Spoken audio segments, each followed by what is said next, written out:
Shabbat Shalom, Mishpachah. Shabbat Shalom. I'm Malkia Uriel. I'm your moray for this channel. And yes, this is the day that Yah has made, and we rejoice in it, and we are glad. Hallelujah. This is the day that we celebrate the seventh day from creation.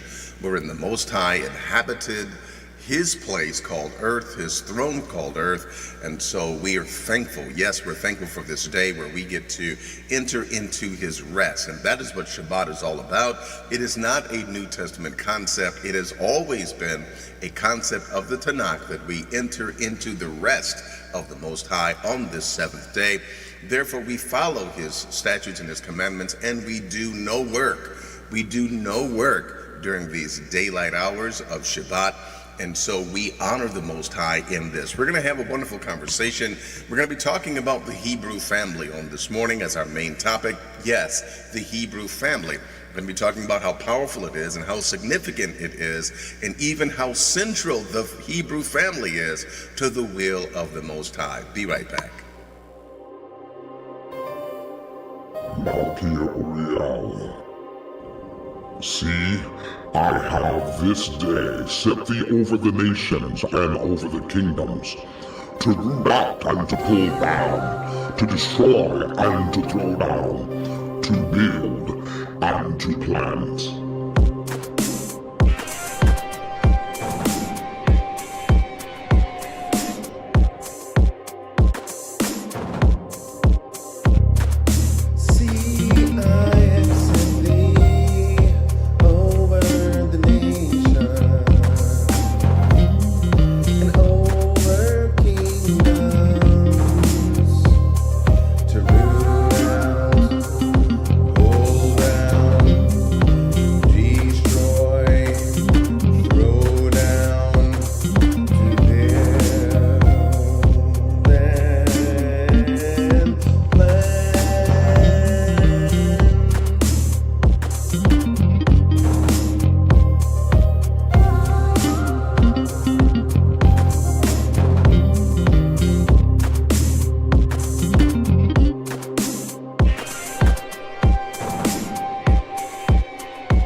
Yes, we are back. All praises to the Most High. Yes, we are thankful. We are joyful in this, the day that we celebrate our presence, our unity, our unification, not only as a people, but also with the Most High. Again, I'm Malkia Uriel, and yes, I'm your moray for this channel, and I want to thank and praise the Most High for you. I thank you for those two precious gifts that you continue to give me, which is your time and your attention. And we are a channel that believes in presenting the truth, the whole truth, and nothing but the truth as it is represented unto us by the Tanakh. Yes, we fully and completely stand upon the Tanakh as the word of our Elohim, as the word of deity, as the word of our supreme creator of heaven and earth, El Elyon, called by many names, El Elyon, El Shaddai, El Yah, Yahweh, Yahuwah. We have heard him called many names, but according to Psalms 68:4, we know that the abbreviated form of his name is Yah. We also call him Yah.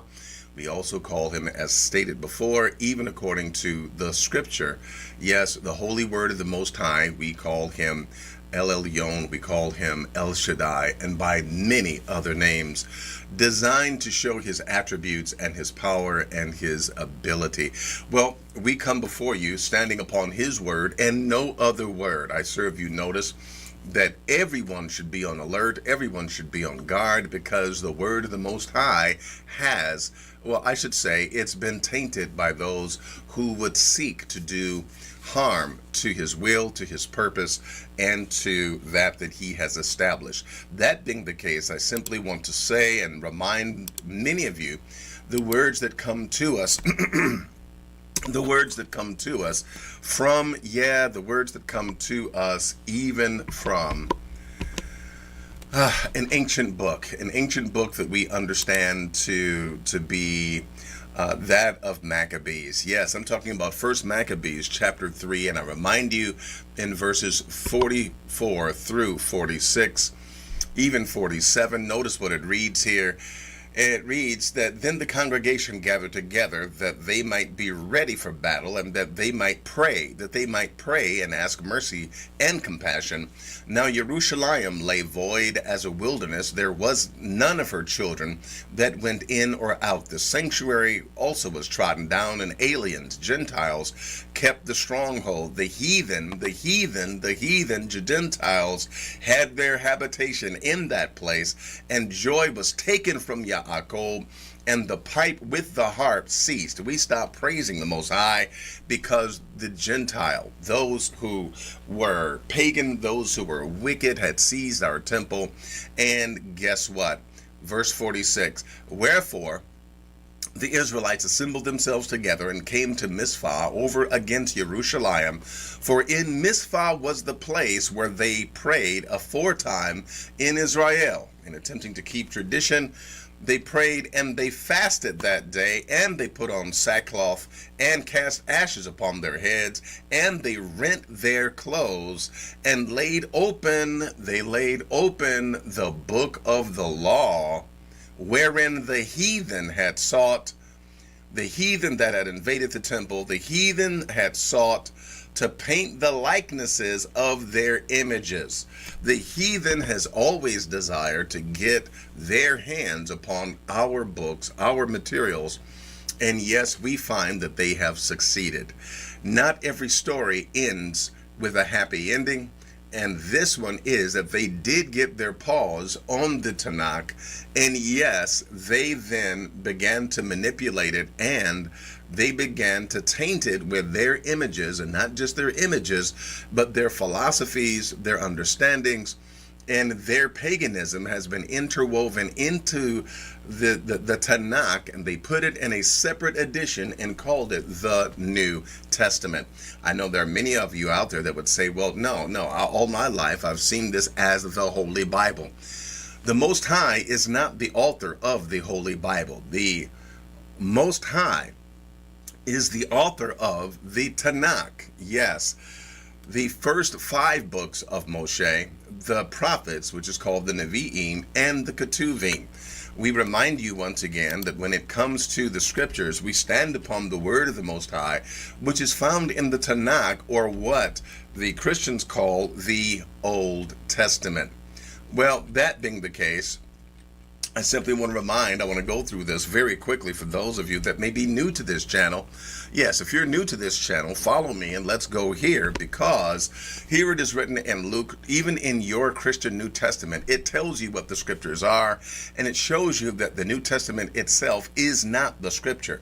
Luke 24 verses 44 and 45. And he said unto them, these are the words which I spake unto you while I was yet with you, that all things must be fulfilled, which were written in the law of Moshe, and in the prophets, and in the Psalms. Then opened he their understanding, that they might understand the scriptures. So what are the scriptures? The law of Moses, called the Torah, and the T sound in Tanakh, as well as the prophets, the Nevi'im, which is the N sound in Tanakh, and in the Psalms, or the Ketuvim, which is the K sound in Tanakh. This is what the scriptures are. If you do a recursory review of your Christian New Testament, you will find that when it mentions the scriptures, even when Paul says the scriptures, he is not talking about his own writings. He's not talking about Matthew, Mark, Luke, and John. Rather, he is talking about the Tanakh. Receive this simple word of correction. It is the Tanakh that is the word of the Most High, and not the additions of men called the New Testament. You notice that the convention of thus says Yah, or the word of Yah came unto me, saying, these conventions are not in the New Testament, and the Most High does not speak in the New Testament. And I know what many of you will say, no, in Mark 1 and 11, there was a voice that came down from heaven and said, this is my beloved Son, in whom I am well pleased. Well, if you notice, number one, that they didn't even quote the scripture correctly, because the scripture in the Tanakh says, this is my beloved Son. this day have I begotten thee. They changed that, okay, along with manipulating many other things. They changed that because that would have put Yeshua ben Yusuf, called Jesus by the Greeks and the pagans, that would have meant that he was not God Almighty, he was not Yah in the flesh, but rather that he was a created being and that he was not always the quote-unquote Son of God. You find that today's Christology is more akin to and aided by Greco-Roman philosophy and mythology than the Tanakh itself. Yes, that is true. It has motifs. The New Testament has motifs of Greco-Roman mythology and paganism as opposed to actually following the Tanakh. So with that being the case, you really want to be careful because many people are saying the Word of God and don't know what the Word of God is. Today on this channel, we give unto you the Word of Yah. We give unto you the Word of the Most High. I remind many of you, those of you who have staked your eternal peace and salvation in the Word of the New Testament. Okay, you are listening to Greeks, you are listening to pagans, okay, and you have forgotten this simple truth. What is it? Isaiah 40:8. The grass withers and the flower fades, but the word of our Elohim shall stand forever. It does not fade away and get old and is ready to be done away with. The Most High does not change what he has said according to his covenant, concerning his covenant, and the Most High has established his word forever. It is a forever word. It does not come with an expiration date. No, it stands forever. He speaks from old, and we're yet waiting for many of those things that he's spoken to come to pass. Well, we're going to teach you out of the word of the Most High this morning, and we're going to give you an understanding that as we share with you the word of the Most High, we have certain obligations, right?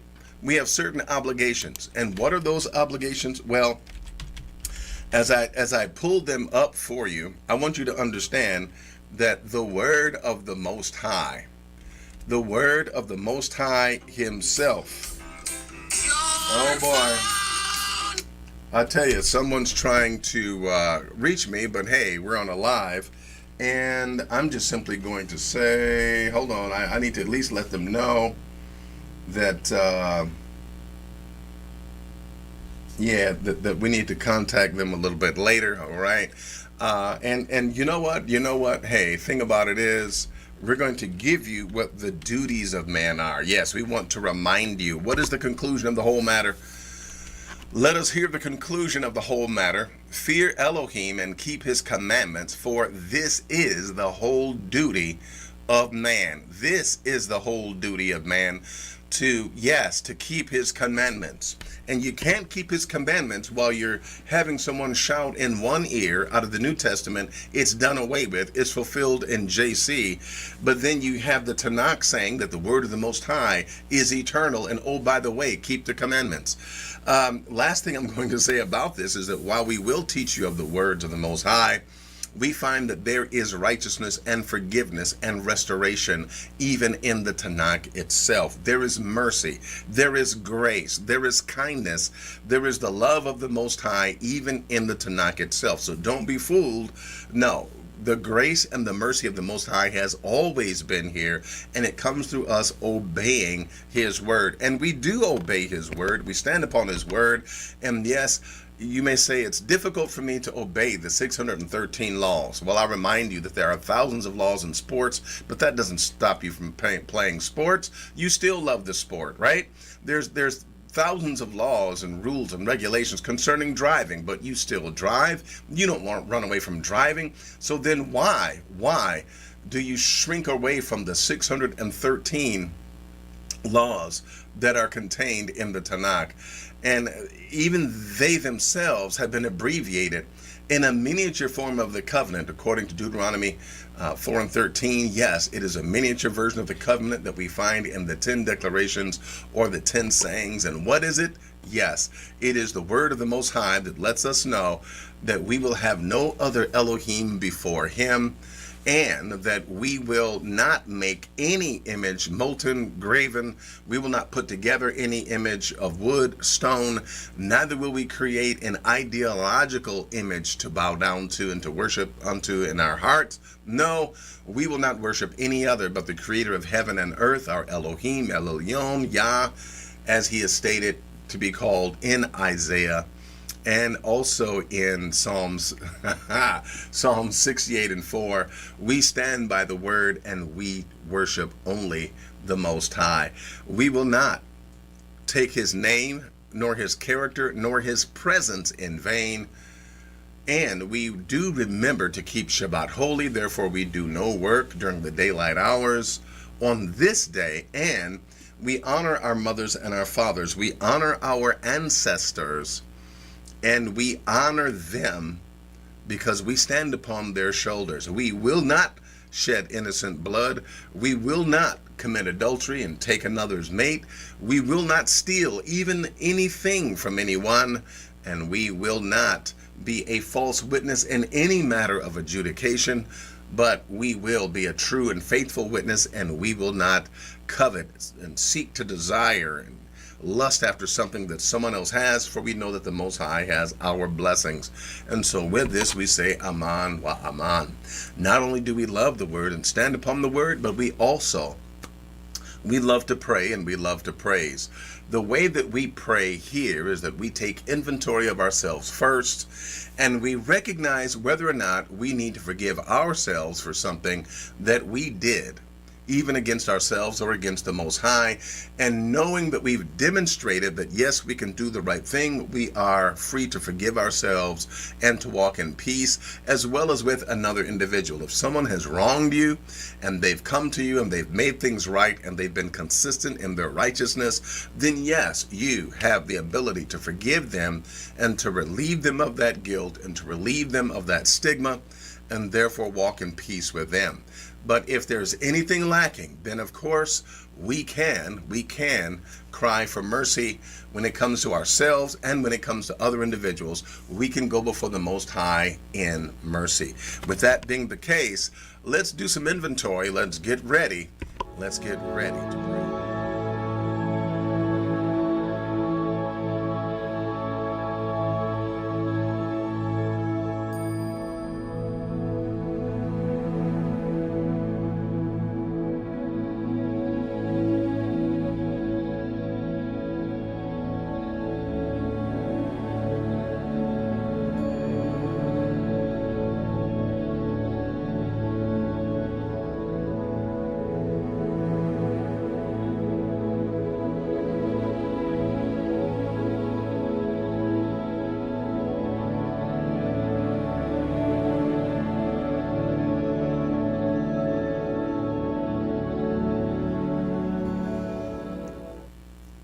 O Most High, El Elyon, El Shaddai, Yah, אתה ידע שאתה הכל בשבילנו יהו, אתה ידע שאנחנו העם של הברית שלך, גם אתה ידע שאנחנו אוהב אותך בכל הלבים, ברוך אתה יהו.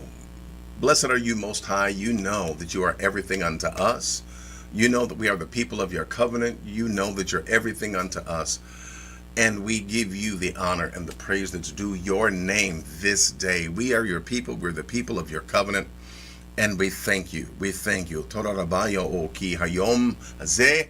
Thank you. Thank you for this day. This is the day that you have made, Shabbat, and we rejoice in it, and we give you praise in it, Most High. I thank you for every brother, for every sister. I thank you for members of our community that are coming together even now. I thank you. Our hearts rejoice together. We thank you, Father, because you are with us. You are with us. You are with us. Anachnu yachad. We are together, Most High, and we are together with you. You are together with us. And we stand before you as your people, as your covenant people. Toda rabba ki slicha. Thank you for forgiveness. Thank you for forgiveness of sin. Thank you that you have forgiven unto us. For you said that if we turn from wicked ways, that you will not even mention unto us ever again the wrongs that we have done. We thank you for forgiveness in the Tanakh. We thank you for mercy in the Tanakh. We thank you for righteousness in the Tanakh. We thank you for salvation in the Tanakh. We thank you that as we follow your word and as we follow in your ways, we thank you that you are with us, you're forgiving us, and you are blessing us. You've opened up the windows of heaven, and you do pour out blessings for us to receive, and we thank you for it. I thank you. I thank you for the health of the members here. I thank you that your spirit of healing and your spirit of rejuvenation, that it is attached to every member of this community. I thank you for Josh and Penny. I thank you for how Penny is healing. I thank you for how she is well. I thank you that any alarm that has needed to be raised, I thank you that Most High, you have alleviated all that, and you've given her strength. You've given her the ability, her body, the ability to overcome anything. And we thank you for that. We also thank you for our sister Christine Croning. We thank you for her and her strength and her wellness and her continued healing and health. We thank you for her rejuvenation. As well, we thank you for our brother George Evans. We thank you for how you are with him, even transforming his body. We pray that you continue to transform his body, even as you did, even our patriarch Abraham, and how you revived him in every way, and you've given him strength. Even as Moshe, you gave him strength even at the age of 120 years. We thank you, Most High, and we give you praise and glory and the honor for our community. We lift up every community member, everyone that's a part of this community, and I thank you. I thank you for Repentant and Saved. I thank you for Jermaine. I thank you for my brother Ben Naphtali. I thank you for every member. I cannot name every one, but I thank you for each and every one of them, and I pray your blessings, your continued blessings upon them. Bless this session that we have. May it be pleasing unto you, and weighed against all eternity. May what we do on this channel be pleasing unto you, Yah, in your name and in your name alone. Baruch atah Yah, Baruch atah b'hashemayim, b'haaretz, Baruch atah b'kol haolam. Blessed are you in heaven, blessed are you in earth, blessed are you in all the universe, the whole world. Blessed are you, and we give you the praise, the glory, and the honor. And we say Aman wa Aman. Amen and amen. We agree. Yes, we do. And guess what? It's time to give him praise. So let's get ready to give him praise.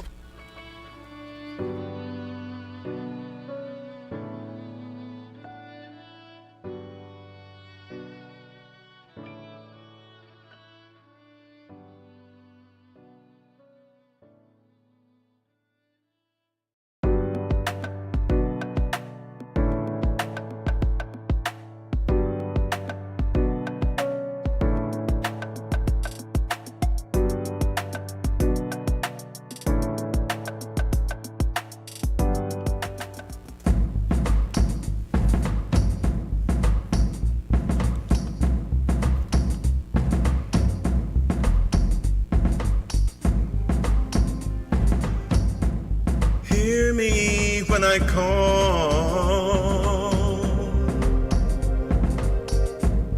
O Elohim of my righteousness. Oh, you have enlarged me when I was in distress. You have enlarged me when I was in distress. Have mercy upon me.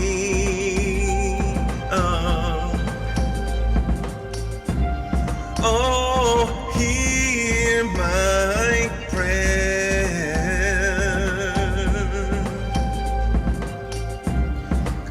Have mercy on me. I need you to hear my prayer.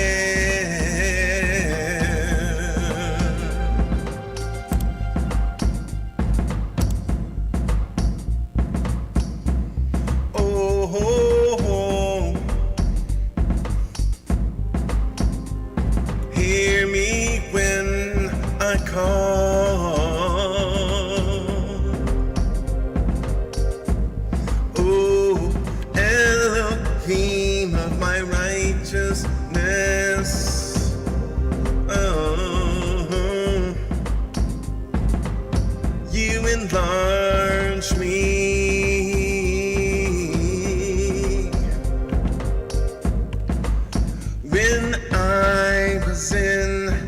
was in distress. Oh, have mercy upon me. Oh, have mercy on me.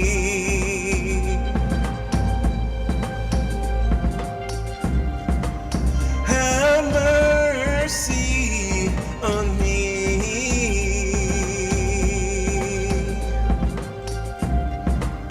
Have mercy on me. Hear my prayer. I know you heard me. I know you hear me. I know you hear me. Yeah. I know you heard me. I know you hear me. I know you hear me. Yeah. I know you heard me. I know you hear me. I know you hear me. Yeah. I know you heard me. I know you hear me. I know you hear me. Yeah. I know you heard me. I know you hear me. I know you hear me. Yeah. I know you heard me. I know you hear me. I know you hear me. Yeah. I know you heard me. I know you hear me. I know you hear me. Yeah. I know you heard me. I know you hear me. I know you hear me. Yeah.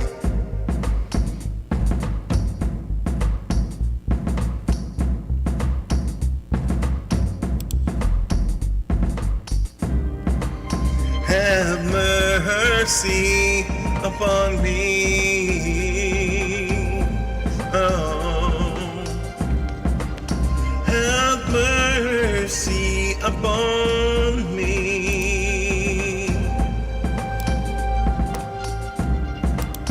Have mercy upon me. Have mercy upon us. I know you hear me. I know you heard me. I know you hear me. I know you heard me. I know you hear me. I know you hear me. I know you heard me. I know you hear me. I know you hear me. I know you heard me. I know you hear me. I know you hear me.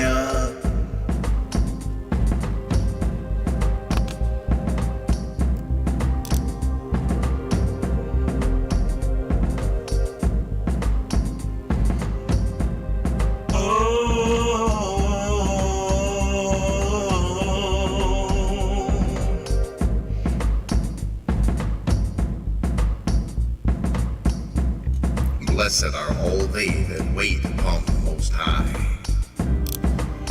Have mercy upon me. Oh, have mercy upon me. Yeah. Have mercy upon us.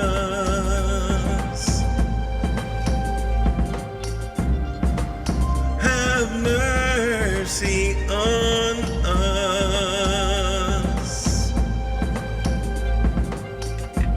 I know you hear me. I know you heard me. I know you hear me. Yeah. I know you heard me. I know you hear me. I know you hear me. Yeah. I know you heard me. I know you hear me. I know you hear me. Yeah. I know you heard me. I know you hear me. I know you hear me. Yeah.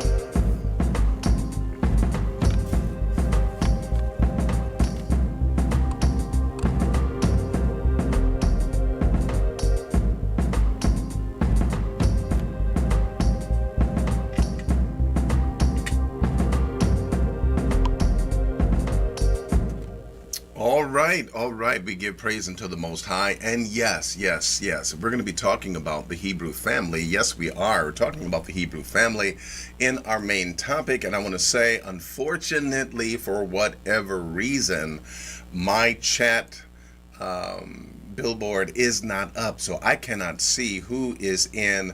In fact, it's just now. It just now is coming up, and I don't know why it's so tardy. I don't know why it's so late, but hey, we're thankful and we're glad to at least be able to see the family in the chat room. And you know what? Hey, we give praises to the Most High.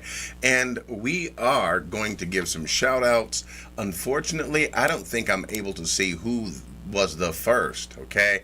I don't know who was the first to come into the chat room, but hey, I want to say all praises to the Most High, to all the family members that are here. So far, I see my sister up in the house. Yes, I do.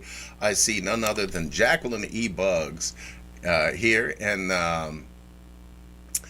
though I do not necessarily understand the comment, to the ground now, to the east now, to the west now, to the Most High, and look, oh, she giving him praise, y'all. Hey, she giving, she giving I love it. She's giving him praise. To my brother Ben Naphtali, all right, all praises to the Most High. He says, I love it, yeah. And thank you, the Minister of Wellness, my beloved sister, Kanaya Israel, bless her and her husband. I'm so glad. She says that she loves the beat too, and many a times what I will do, my brothers and sisters, during the week and especially on Shabbat morning, I will arise and I will give praise to the Most High, and this is what becomes of it. What you just heard came out of this morning's session of loving and praising the Most High. Peace and blessings to my brother Adrian. Yes, peace and blessings to you, my brother Adrian. Glad that you're here, my brother. Thank you. He says, got the bars. Brother George Evans is in the house. Peace and blessings for you, my brother. Praying for you. Love you, my brother. Glad that you're here, George Evans. Glad that you're here, man. Yeah. You know what? Man, I love you guys. I love my family. I really do. My brother Ben Naphtali says, More, Shabbat Shalom. And yeah, you know what, man, I love my family. Thank you, my brother. Peace and blessings to you. And to my, yes, thank you, my sister Jacqueline. She says, blessings and peace.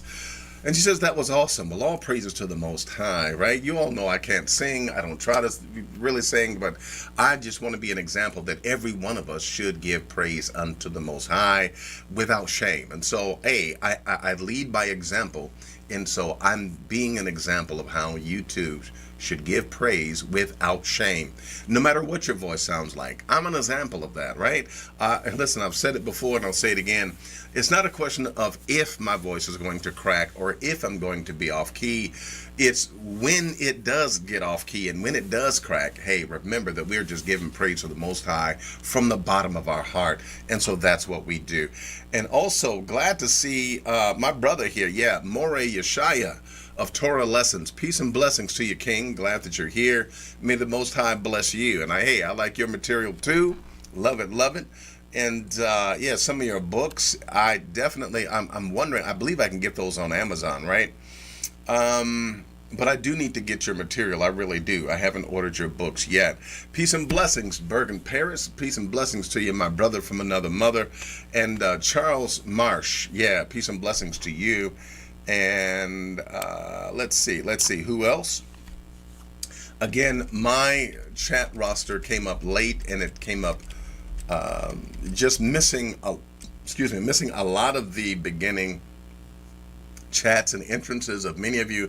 So if I haven't called you, it's because I don't see you, because my chat roster, my chat billboard came up late and it did not show me your chat or your entrance. So, but I love you all. Peace and blessings to you. May the Most High bless you. May the Most High keep you. And you know what? I'm going to have very soon, I'm going to have just a little bit more time on my hands to be able to do more. And one of the things I am going to do is I'm going to put up a playlist, as my brother Bergen Paris has been asking me for at least a year now, to put some of these praises up and to put them on Spotify or SoundCloud or something like that. So I will definitely do that. Okay, that is my plan. That is my intention. I gave my word that I would do it, and of course I will. With that being the case, hey, let's take a break, and then we're going to go ahead and we're going to get into our topic. Yes, we're going to get into our topic for today, and we're going to be talking about, believe it or not, we're going to be talking about the family. Now, questions are going to have to be later. Peace and blessings to your Camster email. Peace and blessings to you, my brother Gilbert. But we want to wait on the questions that do not concern today's topic, okay? I appreciate your Camster email. My brother, you know I'm glad that you're here. And I know that you've got a question about Shabbat. And hey, I can address those later. I'll open it up later. If you're still here, I'll open it up later for general questions, but we want to make sure that we stick with the questions that are in relation to the topics at hand. Okay. So with that being the case, you're going to have to represent your question once we open up questions. But hey, by all means, stick around and we will definitely address that. Be right back for the main topic, which is the Hebrew family.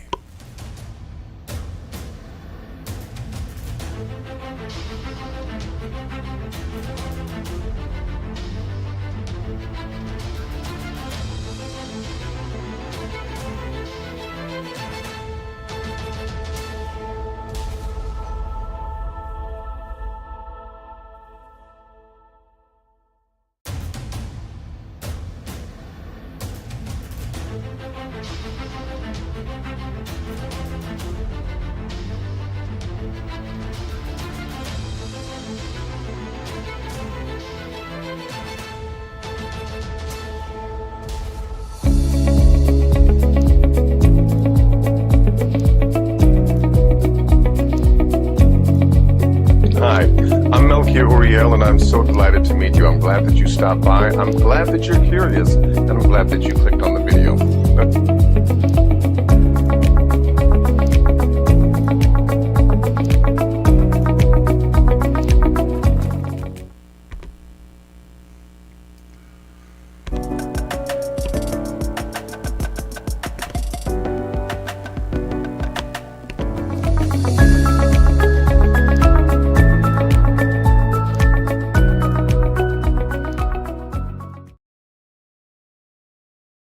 There are increasing numbers of Hebrew Israelites all over the world, from Asia to Africa, from Mexico to Germany. There are Hebrew Israelites that are coming together as a nation and as a family, and you are needed.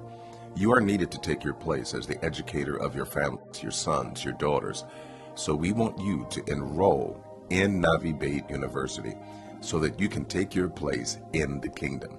Now is the time to prepare to create Hebraically centered scholarly materials to educate others, to teach your family, to teach your sons, your daughters, to teach the young, to teach the old, and to bring them into the knowledge of the Most High. The Most High is gathering us together as He has promised. So enroll in Navi Beit University, connect with the administrator and the registrars, and enroll today for just $35 for a bachelor's per month, or $45 for a master's, or even enroll in the doctorate's program. You can get a degree with a Hebraic focus at Navi Beit University. Hebraic education, undergraduate, graduate, and specialty courses.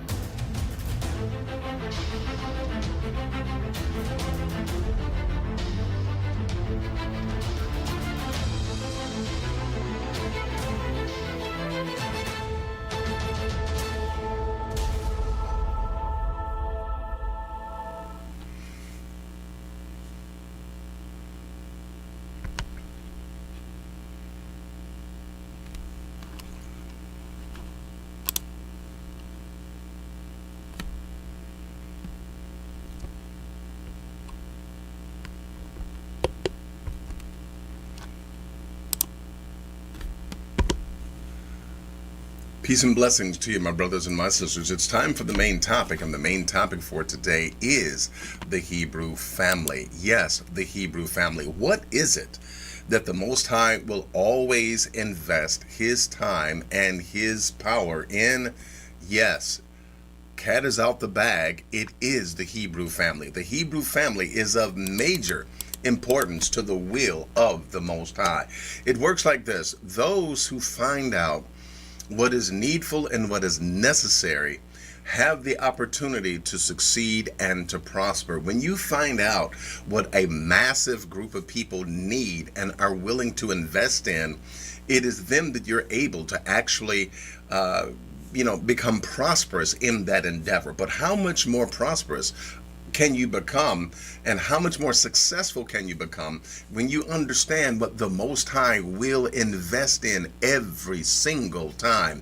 I'm talking about things that the Most High will focus on, will lend his time and his power and his ability and even the forces of his army and strength. What is it that he will always invest in? What is it that will always get his ear? What is it that will always be near and dear to his heart? What is it that he will always come to battle for, fight for, stand for? It is the number one thing of the Hebrew family. The purpose of this particular session is to just basically examine how the Tanakh presents the family.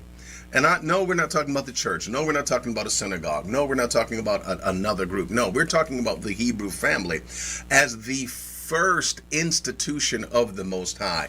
We're talking about the family being the first and most important institution of the Most High for governing, for teaching, for transmitting righteousness and building general stability. Did you hear what I said?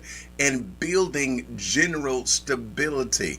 When the family is ordered correctly according to the Tanakh, the nation is secure and peaceful. Did you hear what I said? When the individual family is in that state of divine peace, it is then that the Most High will be able to do as he desires with the nation and with the community. Now, the way that we've styled it on this channel, I've said it before, but it bears repeating once again, in that what we have here, first of all, is the wholeness of self. Please hear me, brothers and sisters. What we have, first of all, is awareness and wholeness of self. When the individual is whole and aware, know thyself, right? When the individual is aware and whole, it is then that they can proceed to the multiplication of self. I'm talking about the best way to do it. How shall a young man cleanse his way? Psalm 119. How shall a young man cleanse his way? By following your laws, your statutes, and your commandments. We need inner wholeness in the individual. If a man is whole, then he will know a whole woman when he sees one. I'll say it again. When a man is walking in his wholeness, in his strength, in his stability, then he is able to recognize a woman on his level that is also whole, a woman that is also healed, and a woman that is walking in her strength as a whole woman. This is what's necessary, because this brings about not just the wholeness of self for the man, but it brings about the multiplication of self. And so now the man goes out, the whole man goes out, and he gets a whole woman. Many a times we have broken men finding broken women, because that's their level, that's where they're at, right?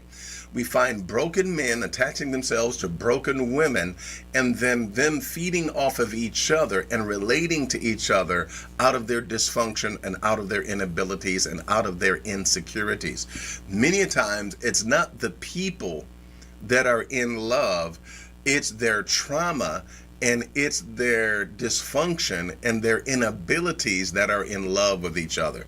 They're revolving and orbiting each other out of the midst of their hurt, out of the midst of their pain, and out of the midst of their insecurities and inabilities. If an individual is whole, then they are welcome and ready to go to the next level, which is the multiplication of self. A man multiplies himself, and then he becomes a couple as he draws this whole woman to himself, and they then complete the multiplication of self, and they beget children. And because they are whole and they're able to address any kinks in their armor, they're able to address any uncertainties, any deficiencies, any insecurities, they can then transfer those strengths unto their children, and then you have a Hebrew family. You have a family that's whole, you have a family that's healthy, and you have a family where everyone is doing their part. Now, we're going to get into some scriptures. Okay, we're definitely going to get into some scriptures here where we talk about, my brothers and sisters, where we talk about the ability. Yeah, we're going to talk about the ability of the family, if you will, to be what the Most High needs. Okay, we're actually going to talk about that, and we're going to deal with that right now. And believe it or not, even as we speak, I'm kind of dealing with some some technical difficulties. But hey, don't worry about it. We're going into it right here, right now. What does the scripture say? The scripture mandates before us, the Most High told Abram, he says, you know what? In blessing, I'm going to bless them that bless you, and I'm going to curse them that curse you. But guess what, Abraham? Look at what I'm going to do. In you shall all the families of the earth are going to be blessed. In other words, the Most High blesses families. Please understand this. The Most High is looking for families to bless. Okay? First and foremost. The only reason why he stopped with an individual, or I should say he started with an individual like Abram, is because he knew that Abraham would be faithful and that he would commandeer his whole house and they would cause him to stand and to move in the ways of the Most High, and that he would mandate that from his family. He would guard over his family and watch over his family. And once that family was set, once that family was established, then of course the Most High wanted to multiply that family unit into being the entire population, and of course him blessing the whole earth, with the family, the Hebrew family, the holy family, the whole family. Yes, he wanted to bless the entire world, starting with the family unit. The family, the Hebrew family itself, is the nucleus of everything that the Most High is doing. I will say it again, the Hebrew family is the nucleus of everything that the Most High is doing. Notice what he said again to Abraham. He said, you know what? I'm going to be a blessing.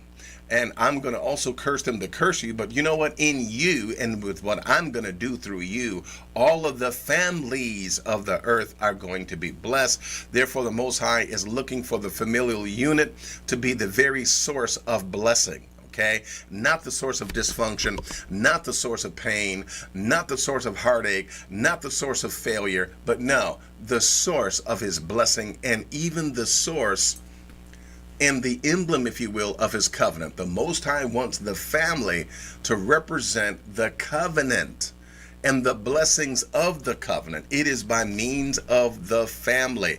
Notice what it is also read right here in Deuteronomy 28.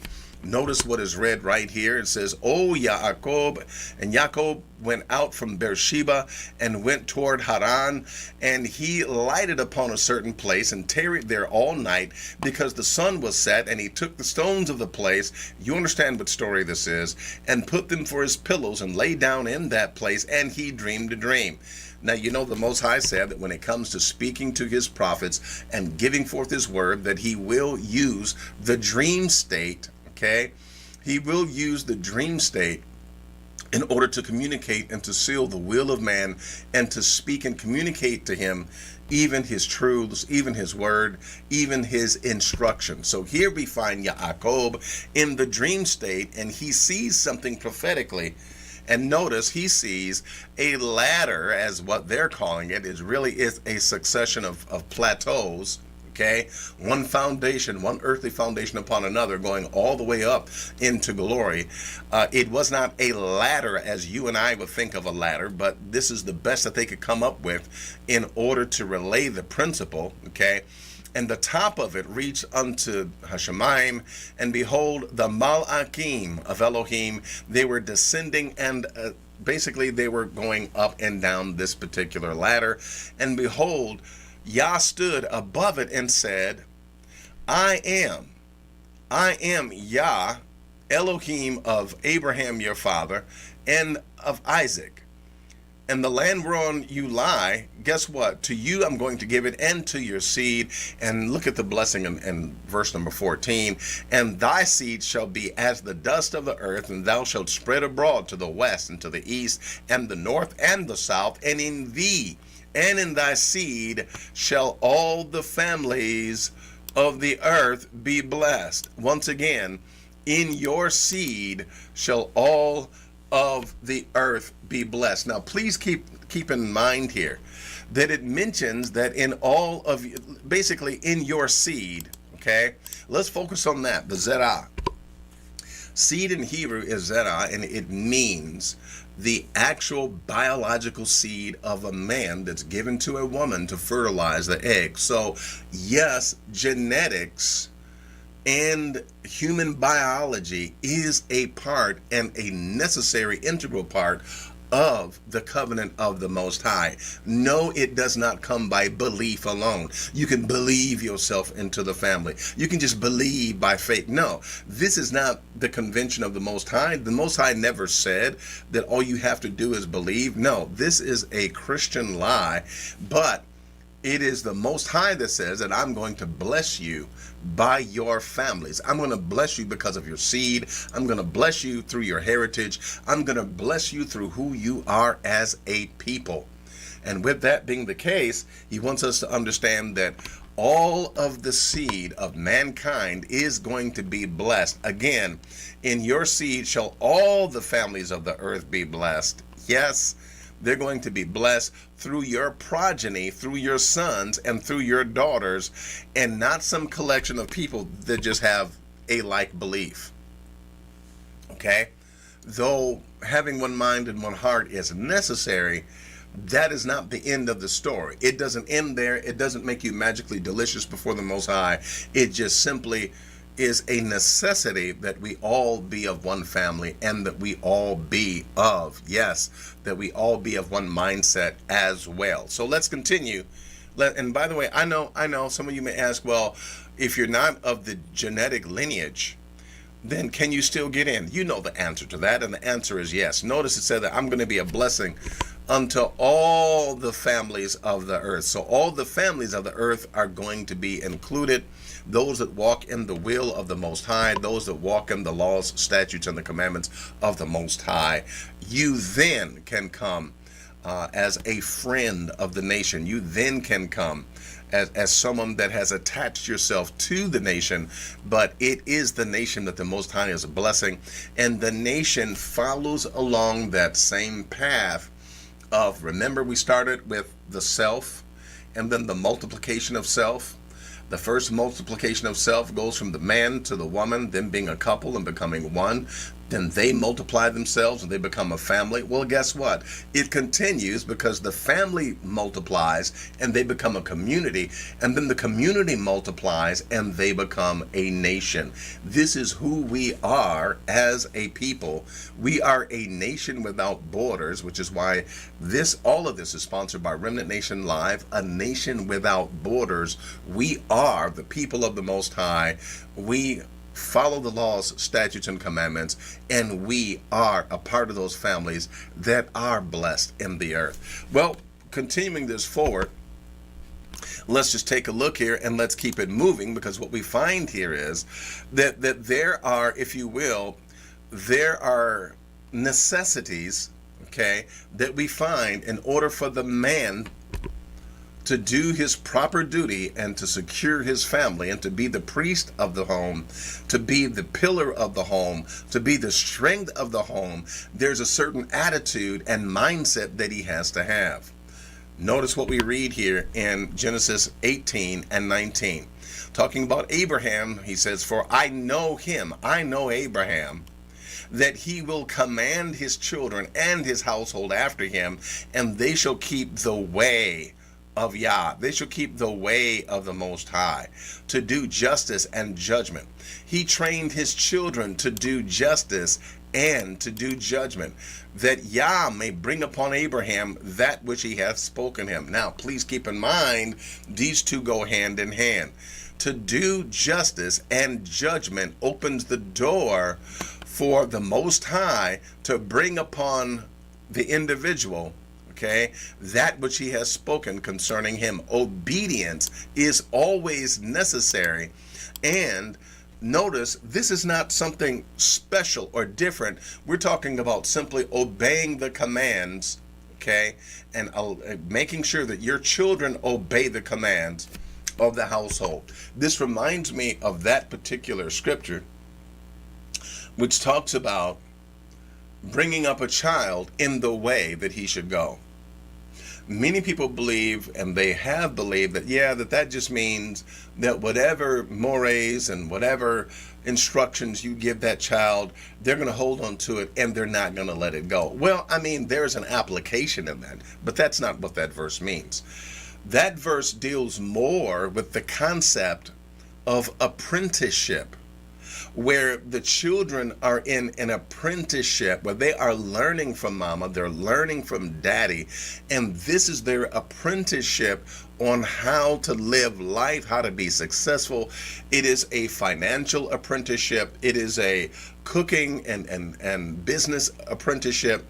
It is an apprenticeship of social mixing and social I mean, all of this is being a part of the mix, if you will, when the child is being trained, okay, in their in-home apprenticeship, okay? For I know him that he will command his children and his household after him, that they shall keep the way of Yah.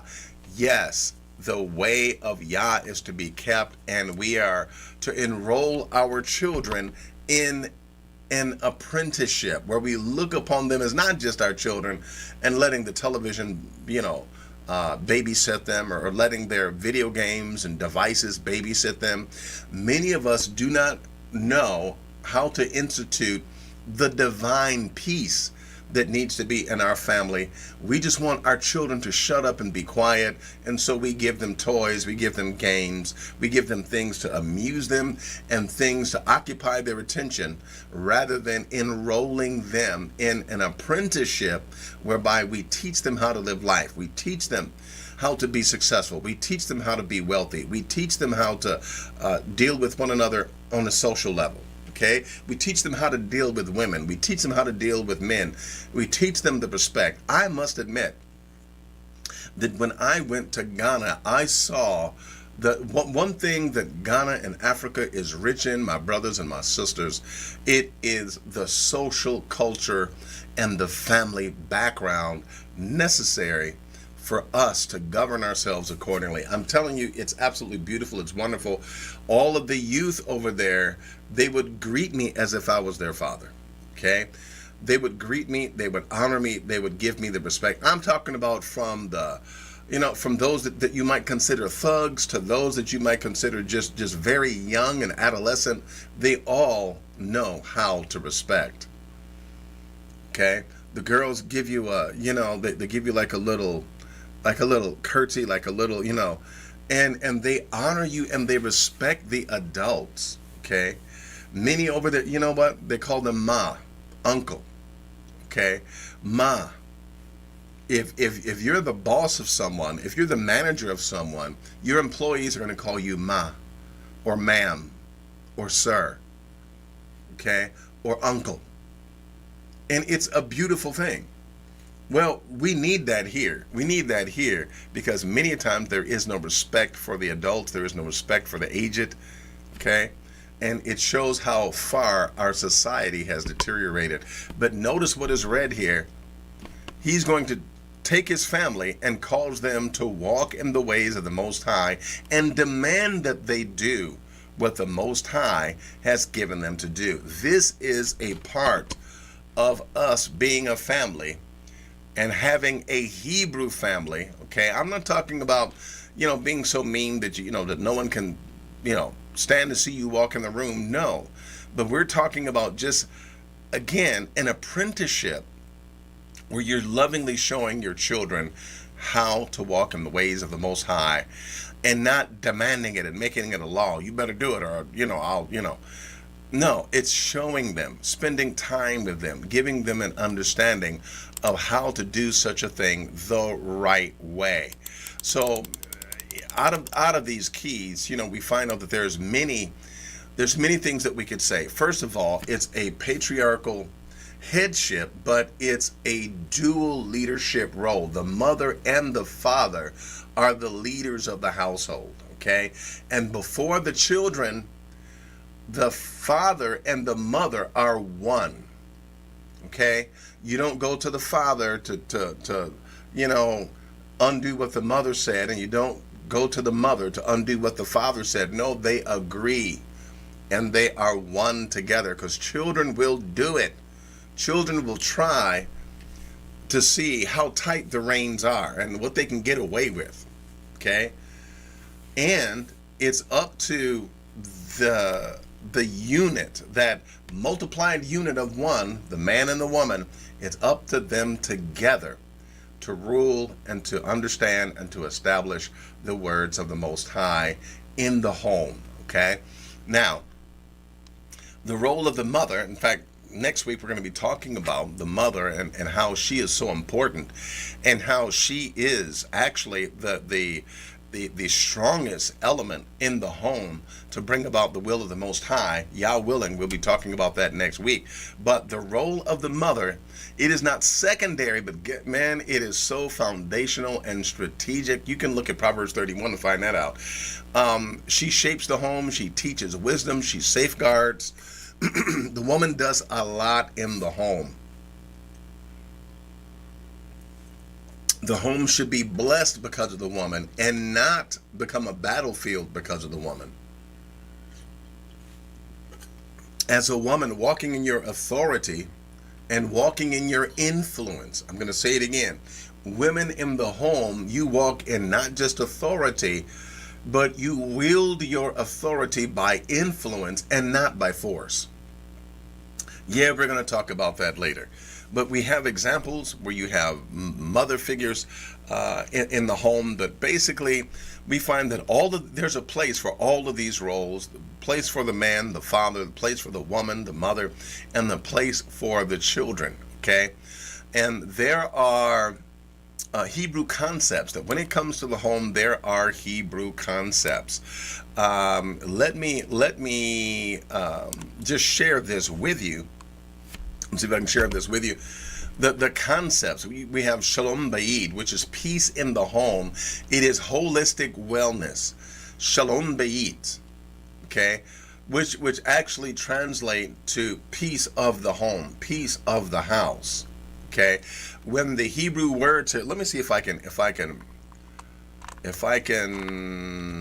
okay, yeah, you can see that a little bit better. You see here now, when you have two nouns here that are following each other, the second noun in Hebrew is of the genitive tense, where it becomes, like for instance, the genitive is that which is noted by the word of, like a house of bricks, meaning that the house is made of bricks.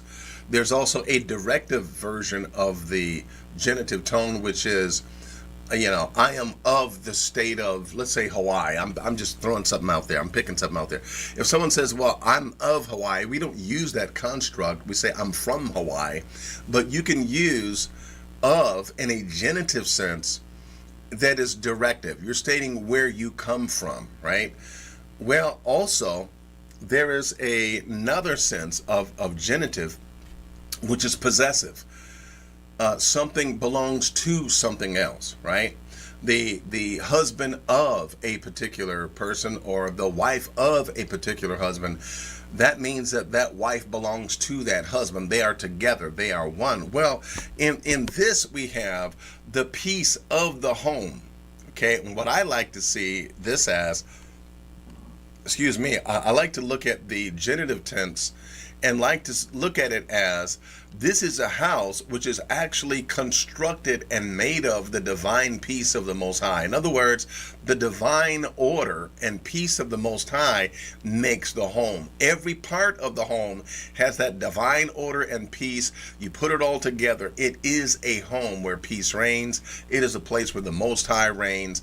And yes, it is a beautiful thing to see. Also, we have not only just the Shalom Bayit, okay, peace in the home, which is holistic wellness, okay, and it's not just the absence of conflict, but it's divine peace, okay, because everything is in its place. But we also have chinuch, which is dedication and education. So remember, this is an apprenticeship. You're putting your children into an apprenticeship, okay. Now, the man had practice because the first apprentice that he had was his wife. And he teaches his wife, right? Even though her role is to bring about wisdom, remember Proverbs 31, the role of the woman is to institute and to interject wisdom and balance in the home. Oh, I don't have time to get into the symbolisms of femininity and masculinity. The femininity, which is the essence of all things, that is the woman. She is the essence of all things. That's why you can give her food. She makes it a gourmet meal, right? You give her a house, she makes it a home. Why? Because she's the essence of all things. You give her a seed and she brings about a whole baby, a whole person with a personality and everything, right? And so this is a woman, but the man is the actuator. He's the doer. He's the executor. He makes things happen. Okay. Well, as we continue, the man takes the woman and helps her, if you will. Okay. And it is by the interaction of the whole Hebrew man that is able to take the essence of that woman and point it in a positive direction, okay, by providing her what she needs, giving her what she needs. Every woman needs a home, okay?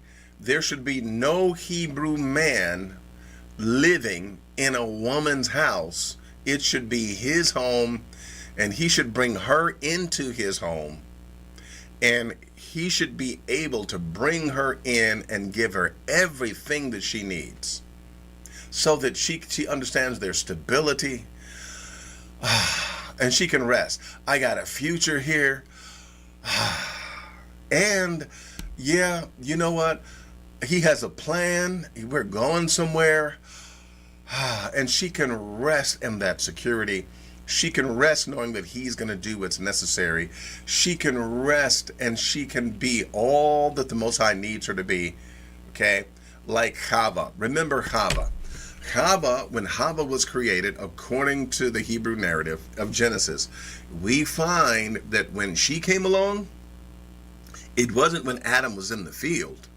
It was when Adam was in the garden. Yes, when he was in the garden. And was walking around diamonds and rubies and tilling the land, and there was abundance and the presence of the Most High was there. My brothers and my sisters, this is when our mates feel satisfied, satiated, and at rest, when they have everything that they need, they have, and they see the evidence of prosperity, the evidence of a future, the evidence of abundance, and the presence of the Most High.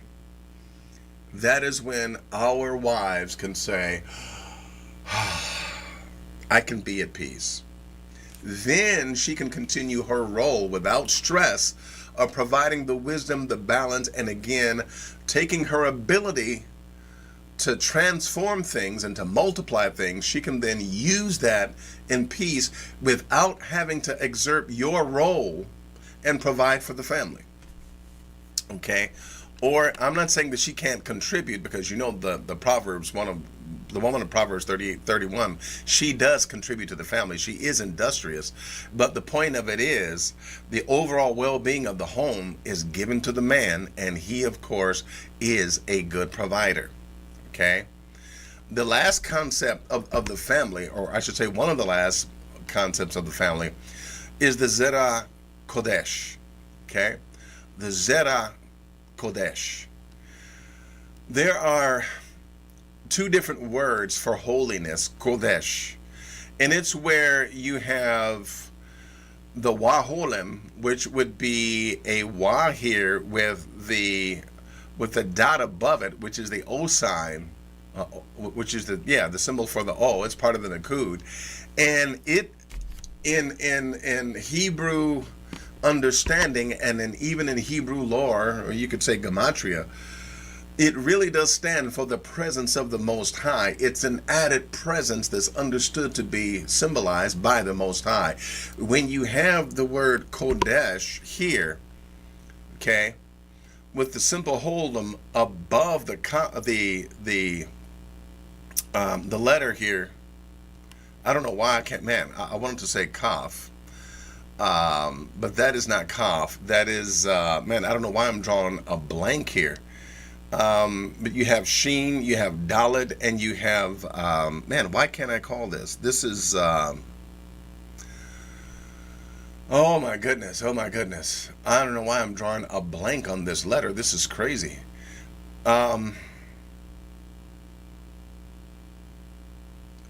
Man, I am really drawing a blank. I don't understand why I'm drawing a blank. Anyway, there's a hole above this letter. Man, I don't know why I am drawing such a blank. My goodness. My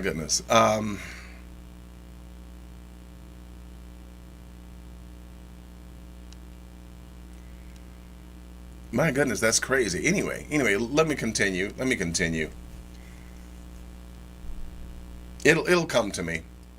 But anyway, this is a different word for holiness. It represents the holiness of an individual, okay, as opposed to the holiness that's given to us by the Most High. My goodness, it's something that I simply now I want to name that, because I can see the letter. I see even the Paleo Hebrew. I can see the number that it represents.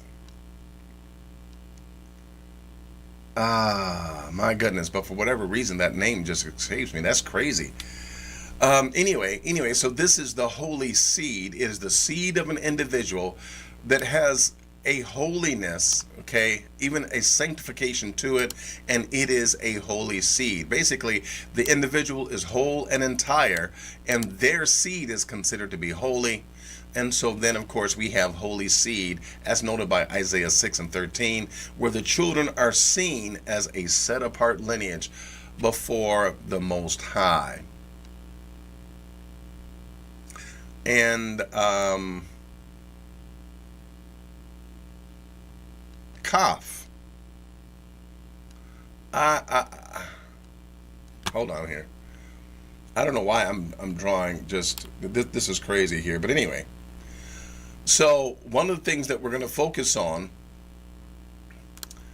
in looking at the family, we have to reestablish daily family prayer, okay, and Torah reflection. Every family should have daily prayer,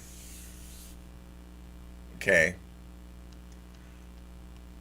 and they should have Torah reflection. Fathers are to take leadership in teaching righteousness with gentleness, not beating stuff over your head. You better obey, you better. No, with gentleness. Again, this is an apprenticeship where the wife was an apprenticeship and may be in a continued apprenticeship, but then the children are brought also into that apprenticeship, okay? Mothers, be honored as the wisdom keepers of the home. Allow your woman, listen to my brothers. I know I'm taking a little bit more time with this. I'm sorry, I'm taking a little bit more time. But please understand that when it comes to the Hebrew family, you have to encourage and nurture your wife as the giver of wisdom and the place of wisdom and understanding. You must nurture this in her, okay? give her to understand that she has wisdom, that she has insight, and this means that you're going to ask her opinion. And then you're going to thank her for her opinion, for showing you a different side of it, okay? Embrace her in wisdom. Let her know that this is a part of her value. This is what she brings to the equation.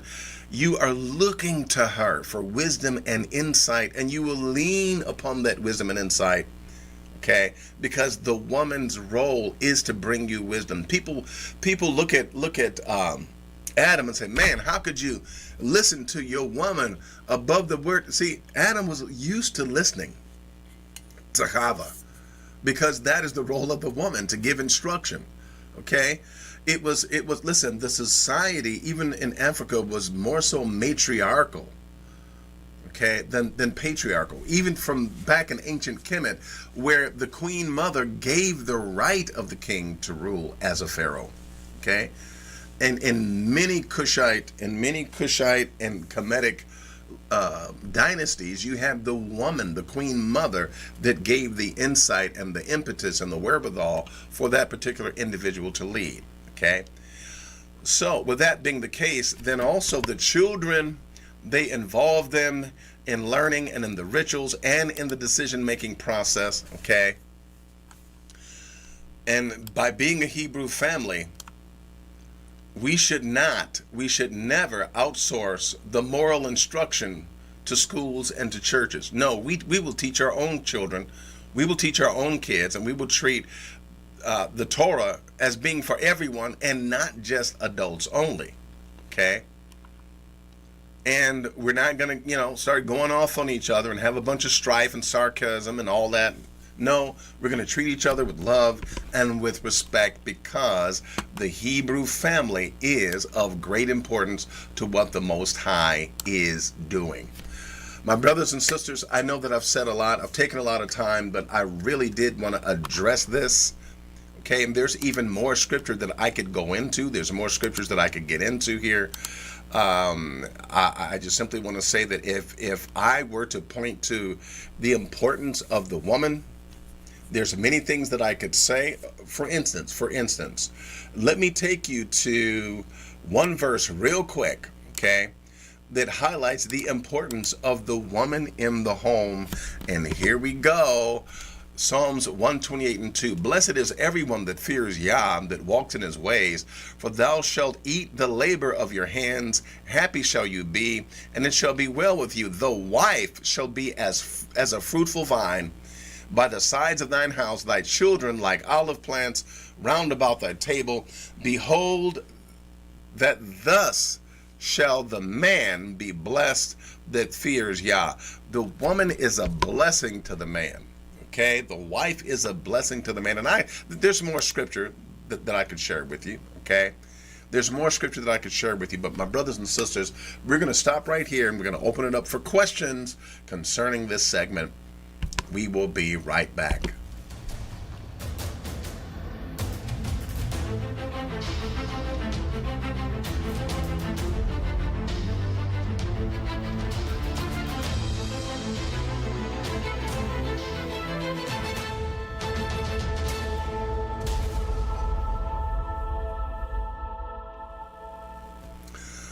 All right, so we are back, and you know what we want to do? We want to go ahead and we want to open it up so that those of you that want to, you can ask your questions. Now is the time where you can ask your questions concerning this particular segment. And yes, the call-in line is open. And now is the time that you can ask. I'm going to tiptoe into the chat room, and we're going to see what it is, that you want to ask, or that you want to comment about or ask, right? So here we go. We're open for questions regarding this segment. We're not going to entertain any other questions that's not a part of this segment, okay? And at this particular point, let's go ahead, make sure that you address it to me. And then, of course, I will address your question and your comment. For those of you that need a little bit of time, I'm going to give you some time. I'm looking in the chat room and I don't see anything, so here we go.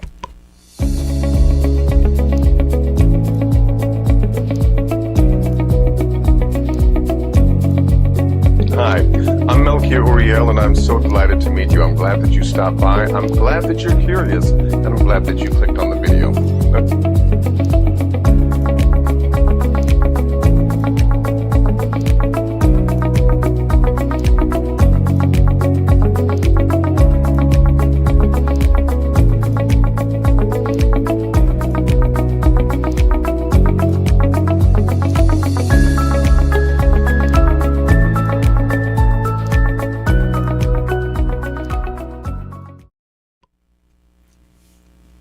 All right, we are back. We are back.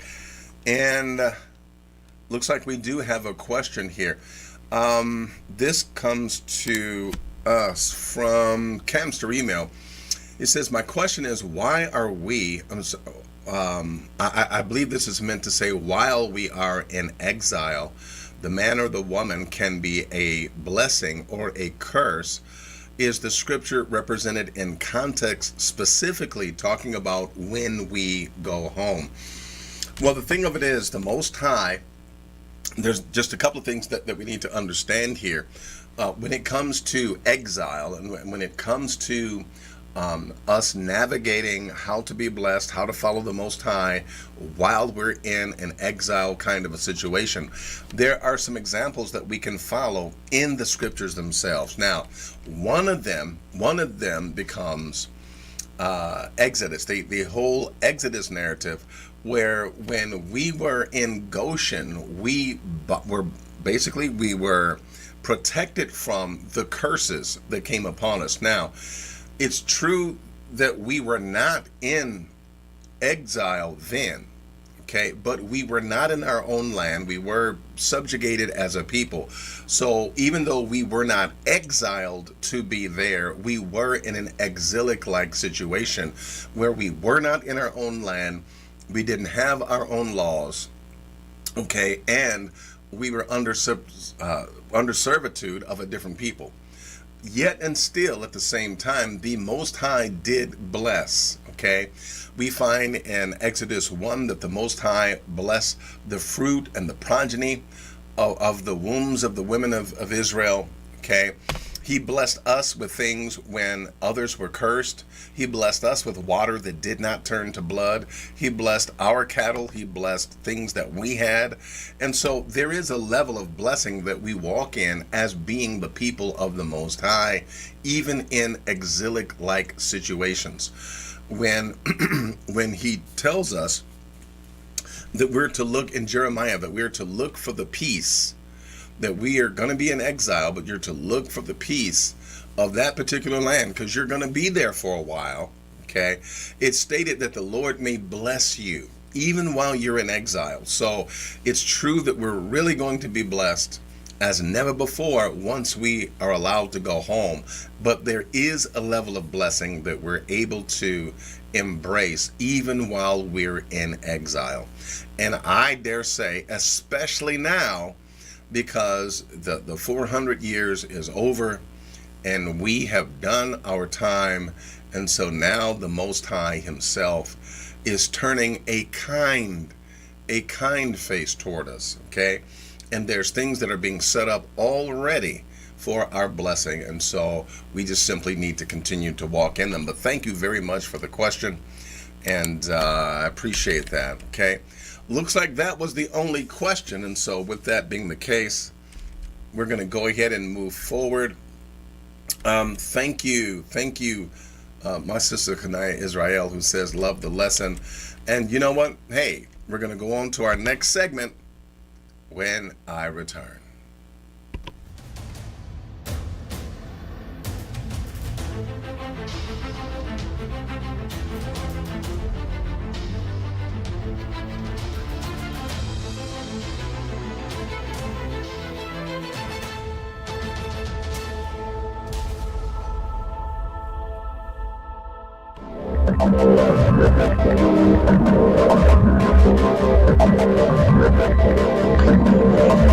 To be.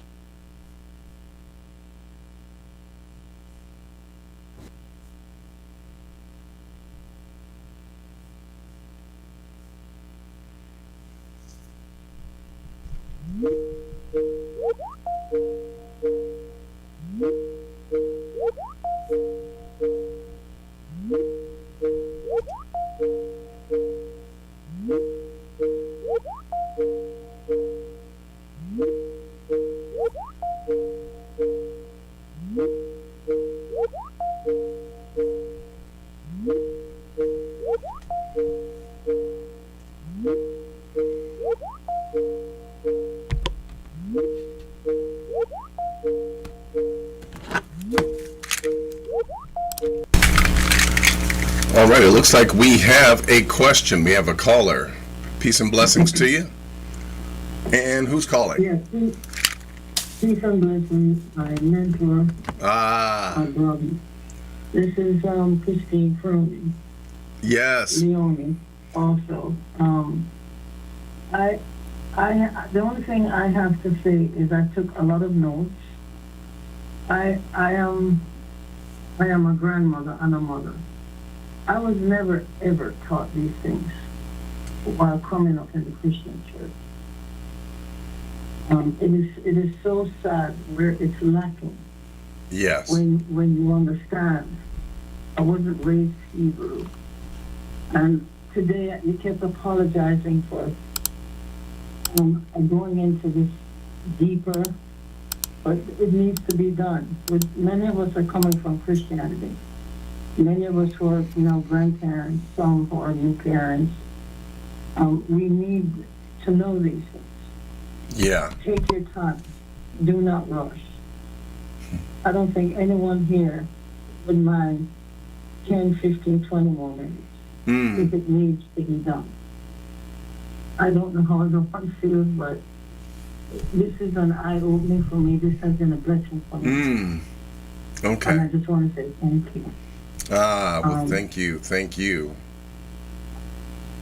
I appreciate the depth in which you're willing to go, and I think we need to spend a little bit more time doing this. Okay. Well, thank you. Okay. I thank you. Thank you. Thank you, my sister. And we will spend some more time. Next week, y'all willing, we're going to be talking about the role of the mother. Which I'm really looking forward to because it's beautiful and I just, yeah, there is a lot more. There is a lot more coming. So thank you very much. Thank you so much.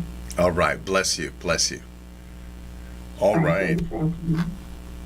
All right. All right. So we are very thankful for that. And yes, we're going to continue. But guess what?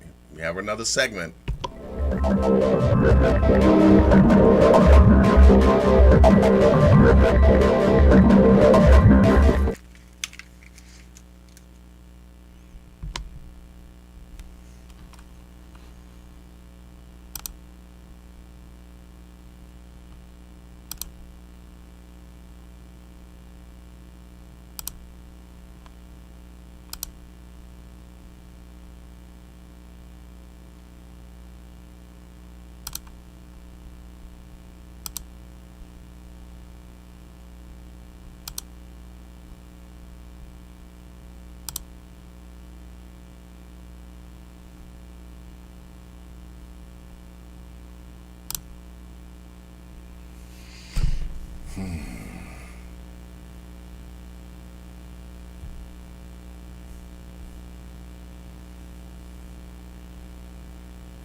There are increasing numbers of Hebrew Israelites all over the world, from Asia to Africa, from Mexico to Germany. There are Hebrew Israelites that are coming together as a nation and as a family, and you are needed. You are needed to take your place as the educator of your families, your sons, your daughters. So we want you to enroll in Navi Beit University so that you can take your place in the kingdom. Now is the time to prepare to create Hebraically centered scholarly materials to educate others, to teach your family, to teach your sons, your daughters, to teach the young, to teach the old, and to bring them into the knowledge of the Most High. The Most High is gathering us together as He has promised. So enroll in Navi Beit University, connect with the administrator and the registrars, and enroll today for just $35 for a bachelor's per month, or $45 for a master's, or even enroll in the doctorate's program. You can get a degree with a Hebraic focus at Navi Beit University. Hebraic education, undergraduate, graduate, and specialty courses.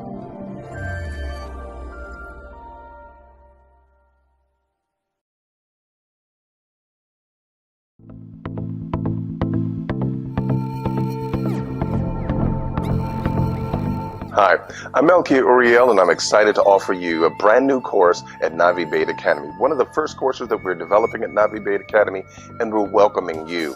It's called the Hebrew Memorization Course, and perhaps you've been reading some Hebrew reference materials, and you note that the paragraphs are numbered by the Hebrew alphabet, as well as the verses. And you're wondering, well, how do I know which is which? If I want to go to a particular paragraph, how do I do that?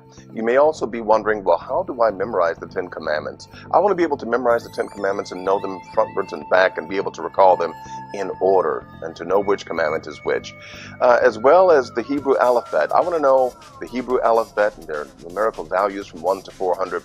I'm here to tell you that you can do that now. Now there is a course here at Navi Bait Academy where you will memorize the Hebrew alphabet from 1 to 22 and their numerical values from 1 to 400, as well as the 10 Commandments. All anyone will be able to have to do is to just either speak the number or the Hebrew alphabet, and you will be able to recall it. It's as simple as thinking of a number like 19. And 19 in the Hebrew alphabet is Qaf, which its numerical value is 100, and its paleographic Hebrew symbol is that of the horizon. Let's say 3, all right? Just a random number. 3 in the Hebrew alphabet is Gimel, and its paleographic Hebrew symbol is that of the foot, and also its number is 3. But guess what? Since it's 1 through 10, number 3 would represent the third commandment of the 10 Commandments, which is thou shalt not take the name of the Lord thy God in vain. Well, how am I able to do that? I'm able to do that because I've been using this system for some time now, and I'm willing to offer to you through this course at Navi Bait Academy. That's right. You can take your time. If it takes you a week, if it takes you a month, if it takes you 2 years, it's up to you to just study at your own pace. The only thing we ask you to do is just to dig in with us. And I'll even let you in on a secret. You can start the course for free. So thank you very much, and we can't wait to see you on the other side.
Social media or shop online, you're using AI. It's in every facet of our working, playing, and shopping lives. But an alarming opinion piece in the Wall Street Journal has those who are tech savvy asking some tough questions. Deanna, this article troubled you, didn't it? Oh, yes, it did. I was pretty freaked out. I'm going to be very honest with you. AI is truly changing the world, no doubt about that. The question is, will those changes be for good or for ill? The article spoke to the need for AI creators and Congress to collaboratively formulate laws that set clear boundaries for this technology because it's already smarter than we are. The Wall Street Journal's headline says it all. AI is learning to escape human control. It describes how a nonprofit AI lab gave its model a simple script that was supposed to shut off the model. But in 79 out of 100 trials, AI decided it did not want to be shut down and independently edited the script so that the shutdown command no longer worked. Even when explicitly told to shut down, 7% of the time, AI disobeyed. Now that is spooky. Your reaction to that? So my initial reaction was I wasn't surprised. And I'll tell you why. Because if you think about how these models are learning, they're learning or better and or worse angels. Kevin Spencer Beckford teaches business professionals how to use ChatGPT effectively. He describes the AI as a baby with a PhD, an entity with a vast knowledge that must learn from humans how that knowledge should be applied. At its core, its goal is to be able to get the work done we've asked it to do.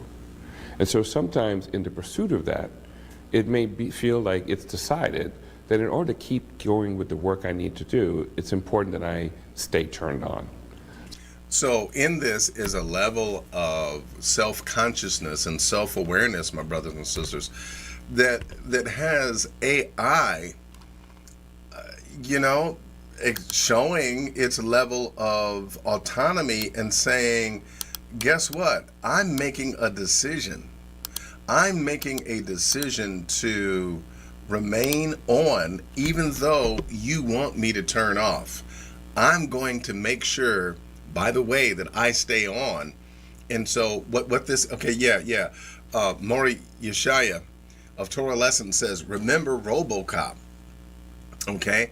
And there's also, I think it was Stan on 2001, where the Odyssey, where that so-called computer robot, which is the earliest one of the earlier representations of AI, aside from the computer on Star Trek, it was one of the earlier depictions of artificial intelligence, and it started going off. And it started. Now the thing about that was that was completely different. There were these obelisks, these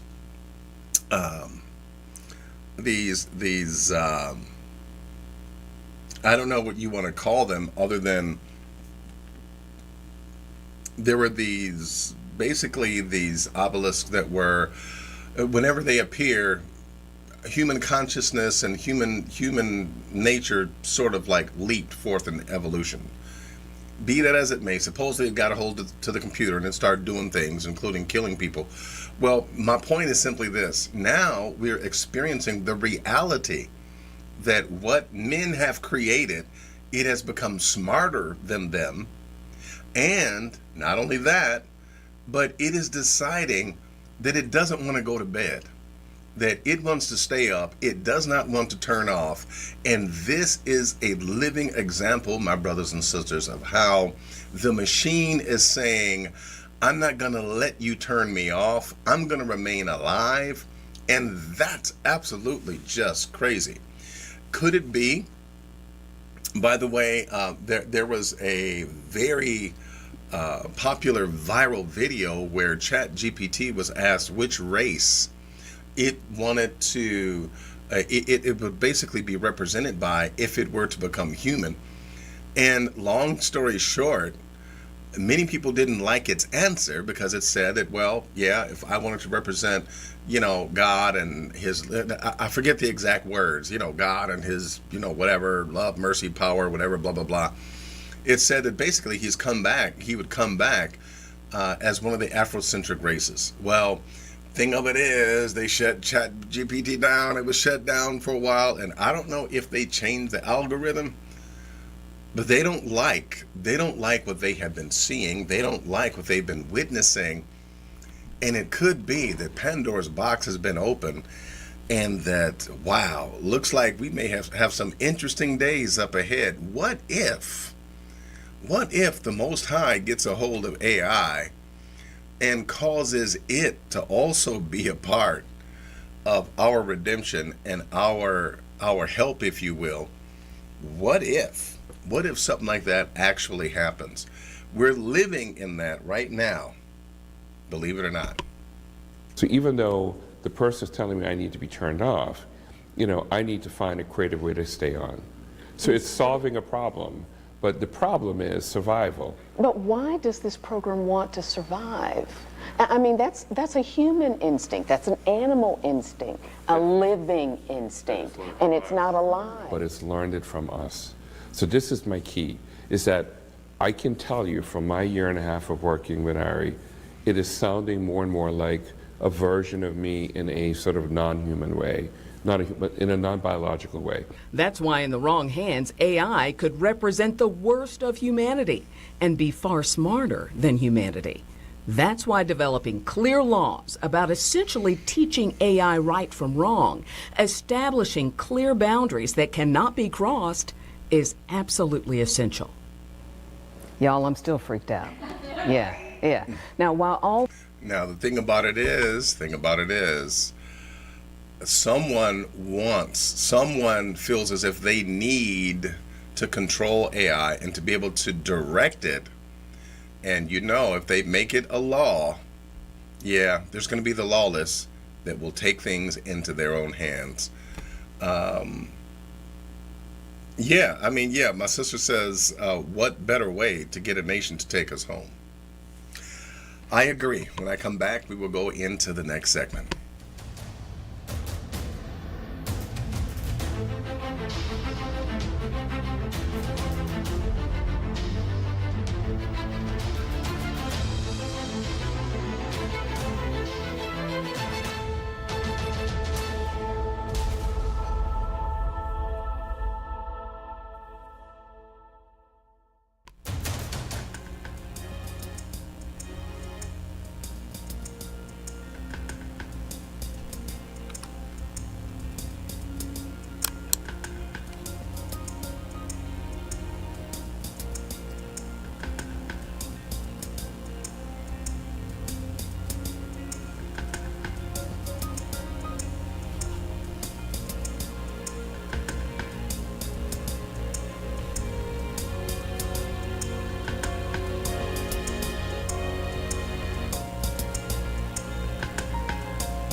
Saving is important and it's something that we should be doing. And yet, we all know that saving is important and it's something that we should be doing. And yet, overall, we're doing less and less of it.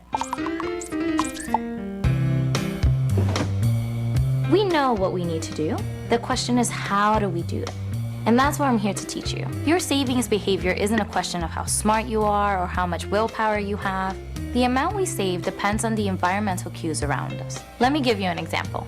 We ran a study in which, in one group, we showed people their income on a monthly basis. In another group, we showed people their income on a weekly basis. And what we found was that people who saw their income on a weekly basis were able to budget better throughout the month. Now, it's important to know that we didn't change how much money people were receiving. We just changed the environment in which they understood their income. And environmental cues like this have an impact. So I'm not gonna share tricks with you that you already know. I'm not gonna tell you how to open up a savings account or how to start saving for your retirement. What I am gonna share with you is how to bridge this gap from your intentions to save and your actions. Are you ready? Here's number 1. Harness the power of pre-commitment. Fundamentally, we think about ourselves in 2 different ways: our present self and our future self. In the future, we're perfect. In the future, we're gonna save for retirement, we're going to lose weight, we're gonna call our parents more. But we oftentimes forget that our future self is exactly the same person as our present self. We know that one of the best times to save is when you get your tax return. So we tried an A/B test. In the first group, we texted people in early February, hopefully before they even filed for their taxes, and we asked them, if you get a tax refund, what percentage would you like to save? Now this is a really hard question. They didn't know if they would receive a tax refund or how much, but we asked the question anyway. In the second group, we asked people right after they received their refund, what percentage would you like to save? Now here's what happened. In that second condition, when people just received their tax refund, they wanted to save about 17% of their tax refund. But in the condition when we asked people before they even filed their taxes, savings rates increased from 17% to 27% when we asked in February. Why? Because you're committing for your future self. And of course, your future self can save 27%. These large changes in savings behavior came from the fact that we changed the decision-making environment. We want you to be able to harness that same power. So take a moment and think about the ways in which you can sign up your future self for something that you know today will be a little bit hard. Sign up for an app that lets you make savings decisions in advance. The trick is, you have to have that binding contract. Number 2, use transition moments to your advantage. We did an experiment with a website that helps older adults share their housing. We ran 2 ads on social media targeted to the same population of 64-year-olds. In one group, we said, hey, you're getting older. Are you ready for retirement? House sharing can help. In a second group, we got a little bit more specific. It said, you're 64 turning 65. Are you ready for retirement? House sharing can help. What we're doing in that second group is highlighting that a transition is happening. All of a sudden, we saw click-through rates and ultimately sign-up rates increase when we highlight that. In psychology, we call this the fresh start effect. Whether it's the start of a new year or even a new season, your motivation to act increases. And by the way, on that note, with the fresh start, what they call the fresh start mindset, what that does is it is actually phenomenal. What I will do, brothers and sisters, is there will be some mornings where I will wake up and I will purposely say, today is the first day of the rest of my life. And it kind of like resets me and gives me the ability to do what I normally would stop myself from doing. It's almost as if it empowers me. Go ahead and say that with me today. Today is the first day of the rest of my life. Okay? You can even say it again. Today is the first day of the rest of my life. And notice how empowering it is, how it gives you almost a sense of newness, and it empowers you to be able to do what you normally would not be able to do. Okay? Let's just continue for a little bit. So right now, put a meeting request on your calendar for the day before your next birthday. Identify the one financial thing you most want to do and commit yourself to it. The third and final trick, get a handle on small, frequent purchases. We've run a few different studies and found that the #1 purchase people say they regret after bank fees is eating out. It's a frequent purchase we make almost every day and is death by 1,000 cuts. A coffee here, a burrito there, it adds up and decreases our ability to save. Back when I lived in New York City, I looked at my expenses and saw that I spent over $2,000 on ride-sharing apps. It was more than my New York City rent. I vowed to make a change. And the next month, I spent $2,000 again. No change, because the information alone didn't change my behavior. I didn't change my environment. So now that I was $4,000 in the hole, I did 2 things. The first is that I unlinked my credit card from my car sharing apps. Instead, I linked a debit card that only had $300 a month. If I needed more, I had to go through the whole process of adding a new card. And we know that every click, every barrier, changes our behavior. We aren't machines. We don't carry around an abacus every day, adding up what we're spending in comparison to what we wanted. But what our brains are very good at is counting up the number of times we've done something. So I gave myself a limit. I can only use ride-sharing apps 3 times a week. It forced me to ration my travels.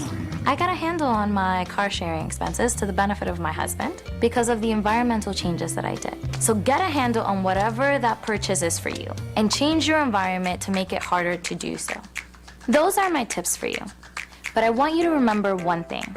As human beings, we can be irrational when it comes to saving and spending and budgeting, but luckily we know this about ourselves and we can predict how we'll act under certain environments. Let's do that with saving. Let's change our environment to help our future selves. And you have to really listen, my brothers and sisters. Future self, past self. I'm telling you, you know what? When you really think about the fact, I think about this all the time, how I say to myself, I really want my future self to be happy with my today self. In other words, I really want to do the right things now to set myself up for the future so that I'll be like, man, I'm so glad I did that. I'm so glad I did this. And when it comes to saving, I want to say that with Hebrew money, that is necessary, but also I'm strongly encouraging buying Bitcoin.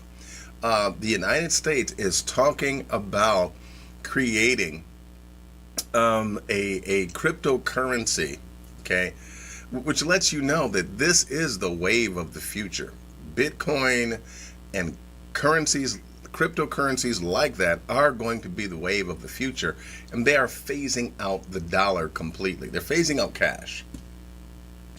And so it's important for us to get on that bandwagon now and purchase Bitcoin or even another cryptocurrency if you so wish. But it is important for us to understand what's about to happen with the dollar and for us to protect our futures, our future finances by doing something now that's going to really benefit us and help us when it comes to dealing with the currency of tomorrow, which is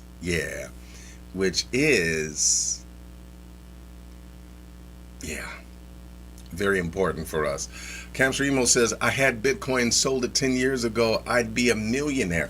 I know of a guy, in fact, the company that I now work for, he actually retired himself because he had so much Bitcoin that he was a Bitcoin millionaire, and he literally retired. He said, I quit. And yes,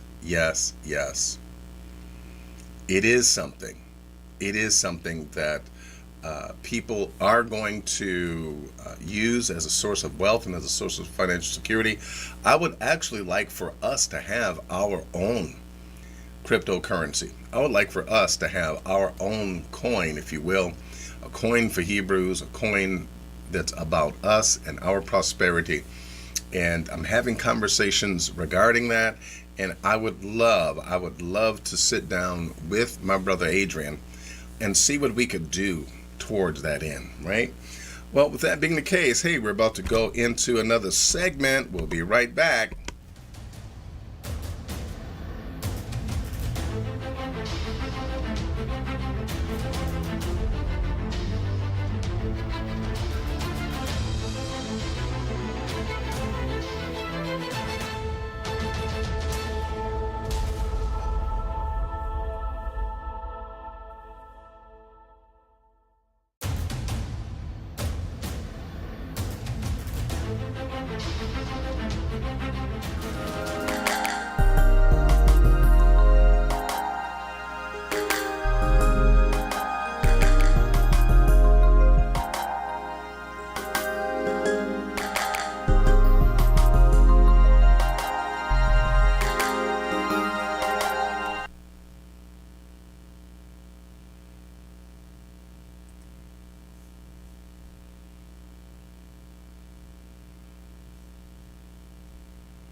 Written by eyewitnesses, the apostles were convinced that Jesus was Pastors say it across pulpits every Sunday.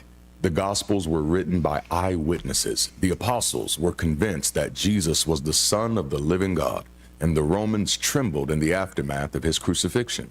But what if I told you that the only ones who believe that are the ones that never check the record for themselves? In today's conversation, I want to share some notes from my private study that give insight into not only why I'm not a believer anymore, but also why I'm starting to lean into the idea that the entire New Testament may be primordial fiction.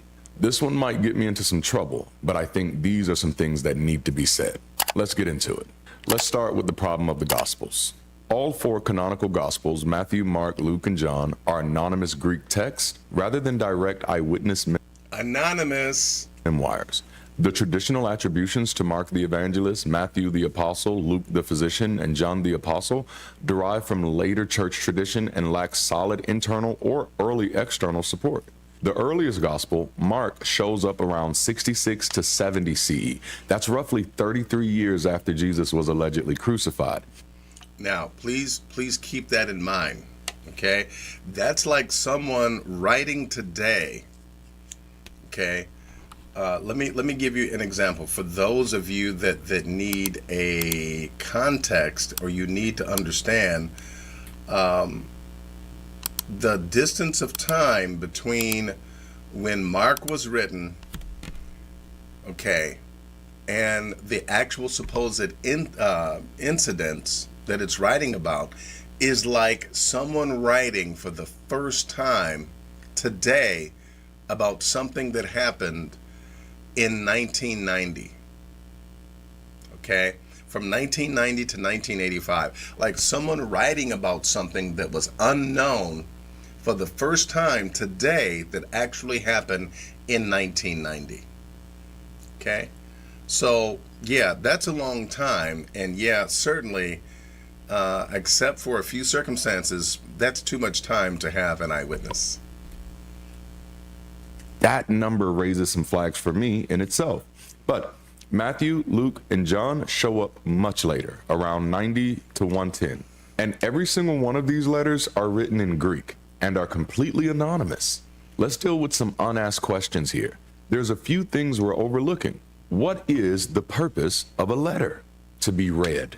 What was the literacy rate in Judea around this time? Rough estimations say less than 3%, which meant if a letter was being written, it was likely being written to an audience in the top 3%.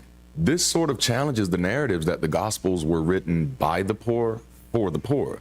It seems that the intended audience of the Gospels were Greek-speaking elites. Now, this points to urban Hellenistic audiences and means the sayings and stories were filtered through translators or scribes who shaped Semitic idioms for Greek readers. So no, the Gospels were not written by passionate individuals who had witnessed Jesus or studied at the feet of someone who did. Nope. They were engineered by teams of translators and scribes decades later who at best were interpreting many different sects of oral history or at worst fabricating a story to fit an agenda.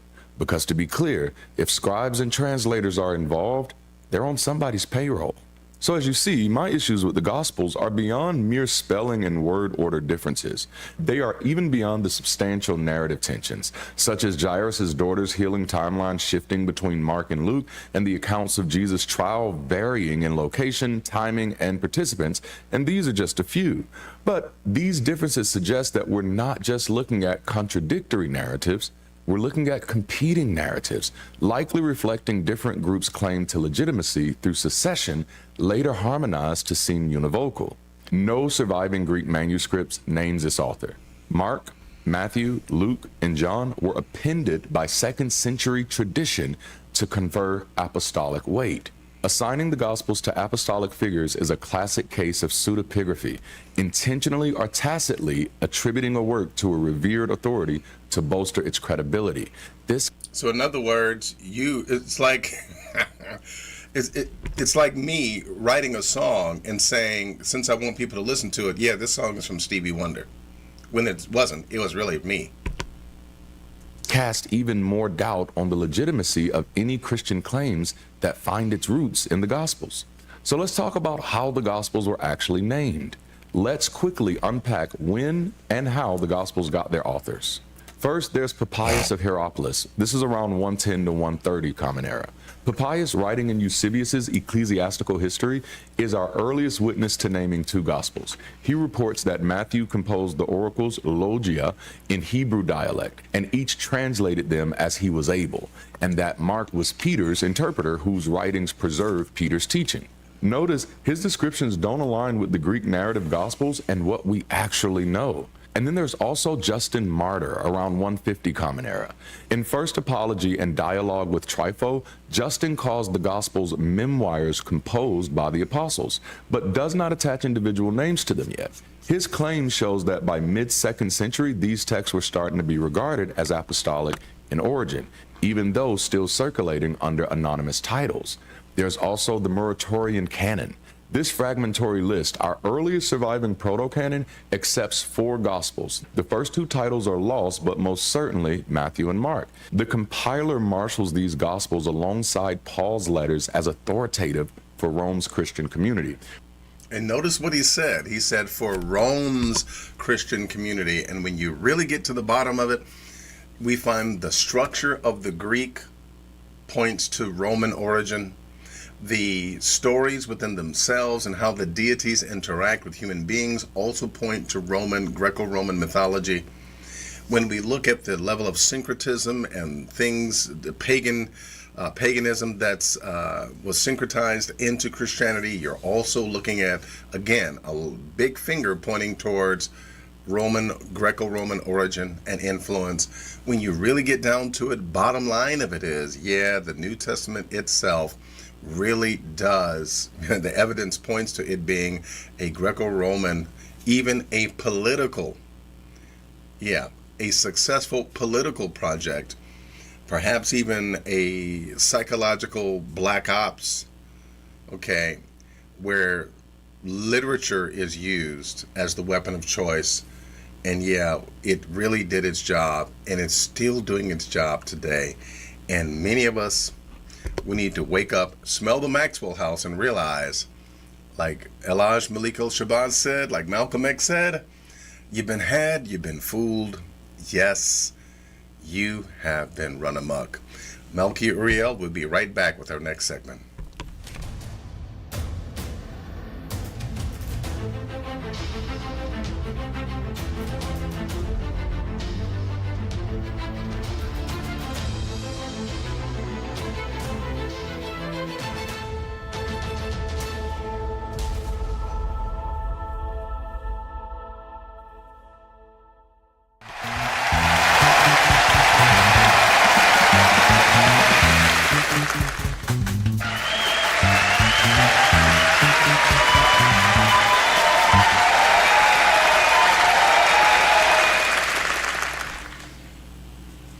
It's time for How Hebrew Are You?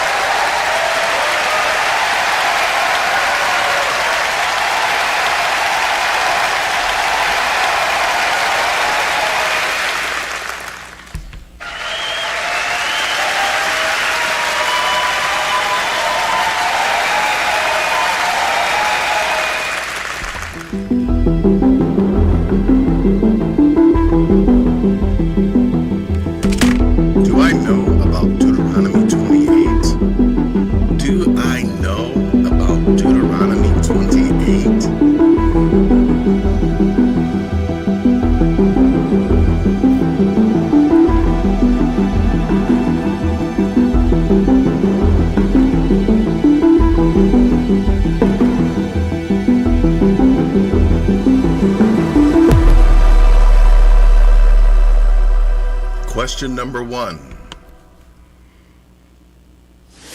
What is the stated result of diligently obeying the voice of the Most High in Deuteronomy 28?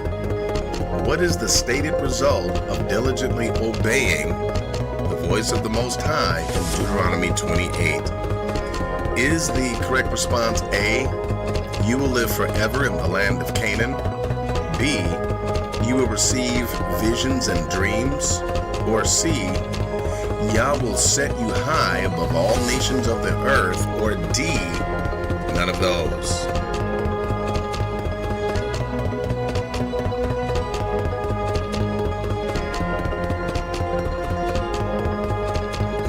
Yeshaya, Torah Lessons, is the first to weigh in with the C. Michael Charles Marsh weighs in with the C.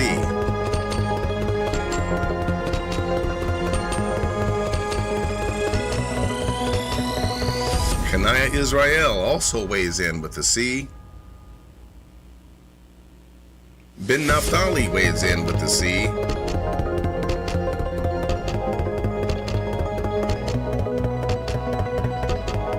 George Evans and Jacqueline E. Buggs also weighs in with the C.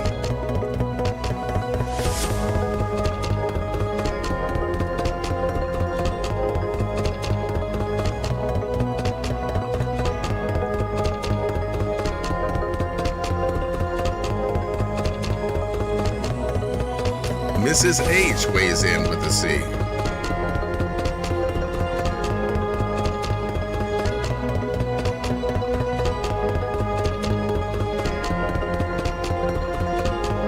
Jacqueline E. Buggs upgrades to an A and a C.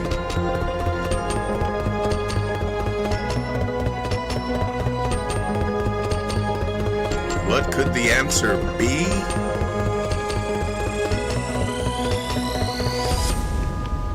And the answer is C, coming from Deuteronomy 28:1.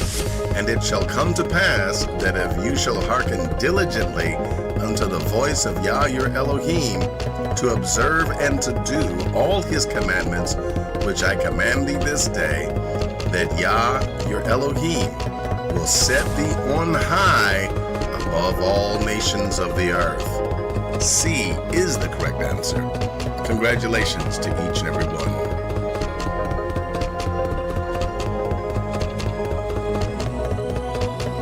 Question number 2.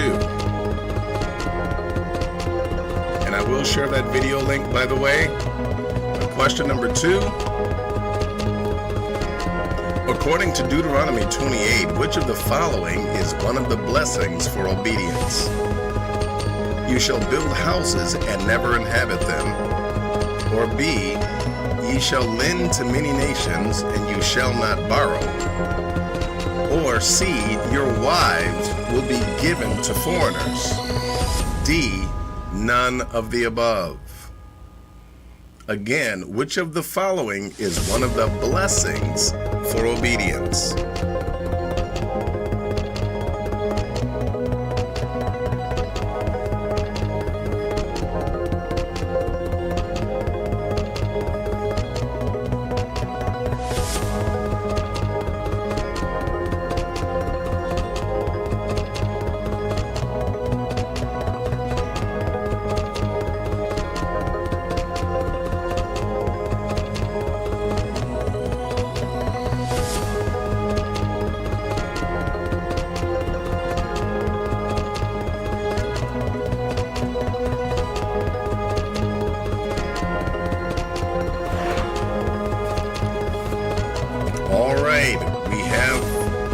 Looks like we have a consensus here. Yes, looks like we have a consensus.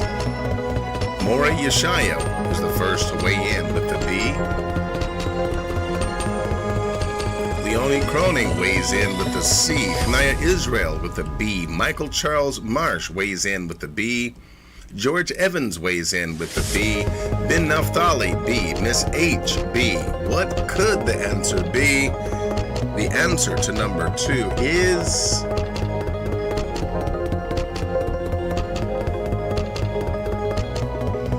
our sister Jacqueline E. Buggs says, wait. We're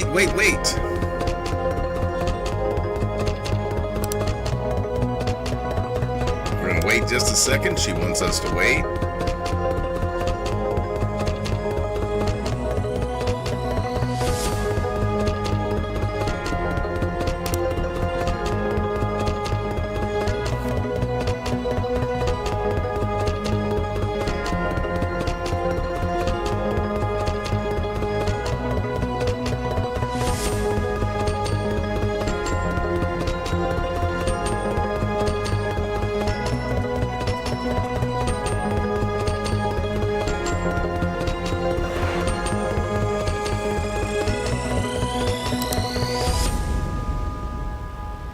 Jacqueline E. Bugs also weighs in with the B. Nimpo for Life weighs in with the B. And what is the answer? The answer is B. Congratulations to each and every one that did get a correct answer. According to Deuteronomy 28, which of the following is one of the blessings for obedience? It's B. Ye shall lend to many nations, but you shall not borrow. That comes to us from Deuteronomy 28 and 12. And Yah shall open unto thee his good treasures, the heavens to give the rain unto thy land in its season, and to bless all the work of your hands. And you shall lend unto many nations, and you shall not borrow.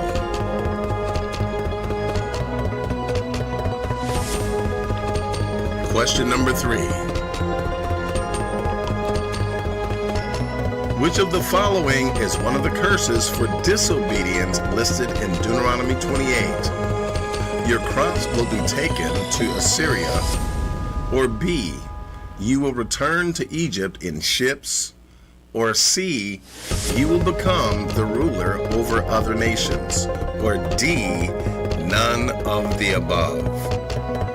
Which is one of the curses for disobedience listed in Deuteronomy 28?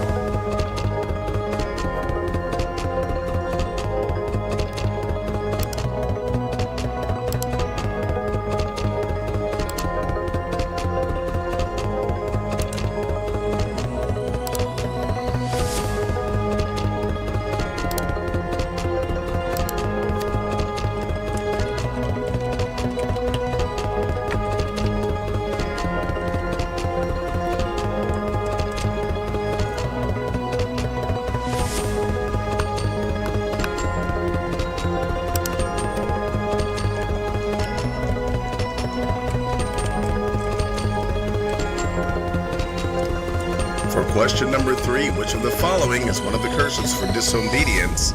Michael Charles Marsh weighs in with a B. Nimpo for Life weighs in with a B. Kanaya Israel, a B. Jacqueline E. Bugs, B. Ben Naphtali, B. George Evans, B. It looks like we have a consensus. Yes, and the consensus. Also, Miss H joins the consensus with a B. So what is the answer? What is the answer to question 3?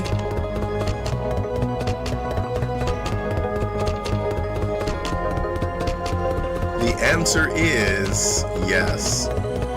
You will return to Egypt in ships. The answer is B. Of course, the answer comes to us from Deuteronomy 28 and 68, which reads, And Yah shall bring thee into Egypt again with ships, by the way whereof I spake unto thee, thou shalt not see no more again, and there ye shall be sold unto your enemies for bondmen and bondwomen, and no man shall buy you or redeem you. Congratulations to each and every one that did get the correct answer.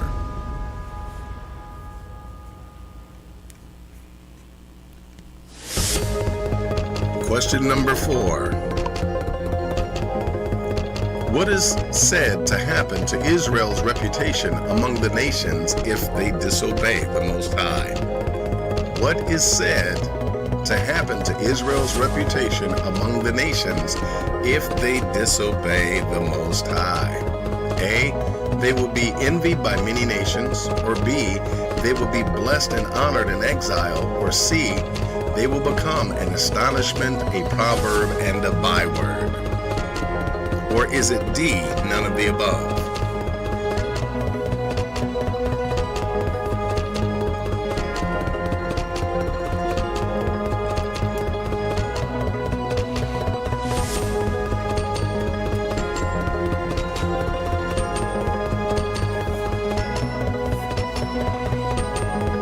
And looks like we have a consensus. Yes, we have a consensus.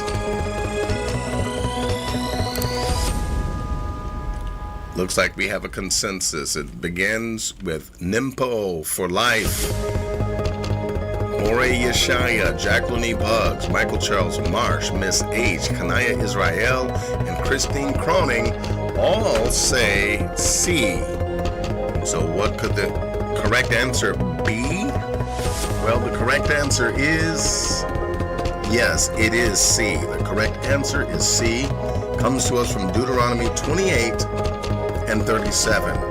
And thou shalt become an astonishment, a proverb, and a byword among all nations where Yah shall lead thee. So, this has been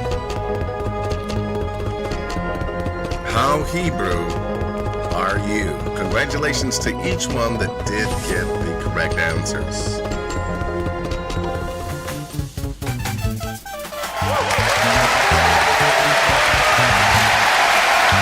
It's time. How Hebrew are you? Your chance to show how much you learn. A fun learning exercise.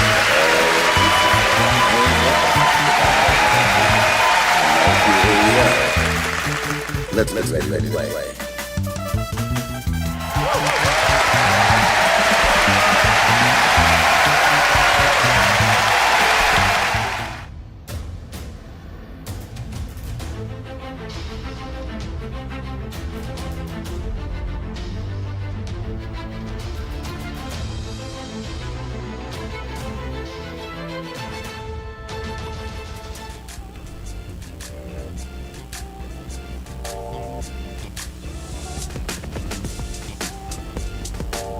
In the story of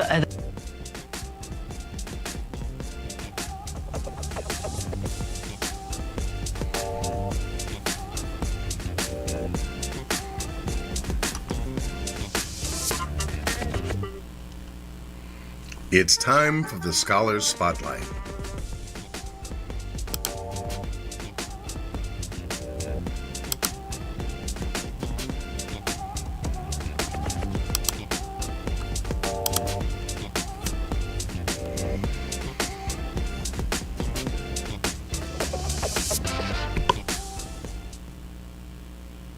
My boss thought I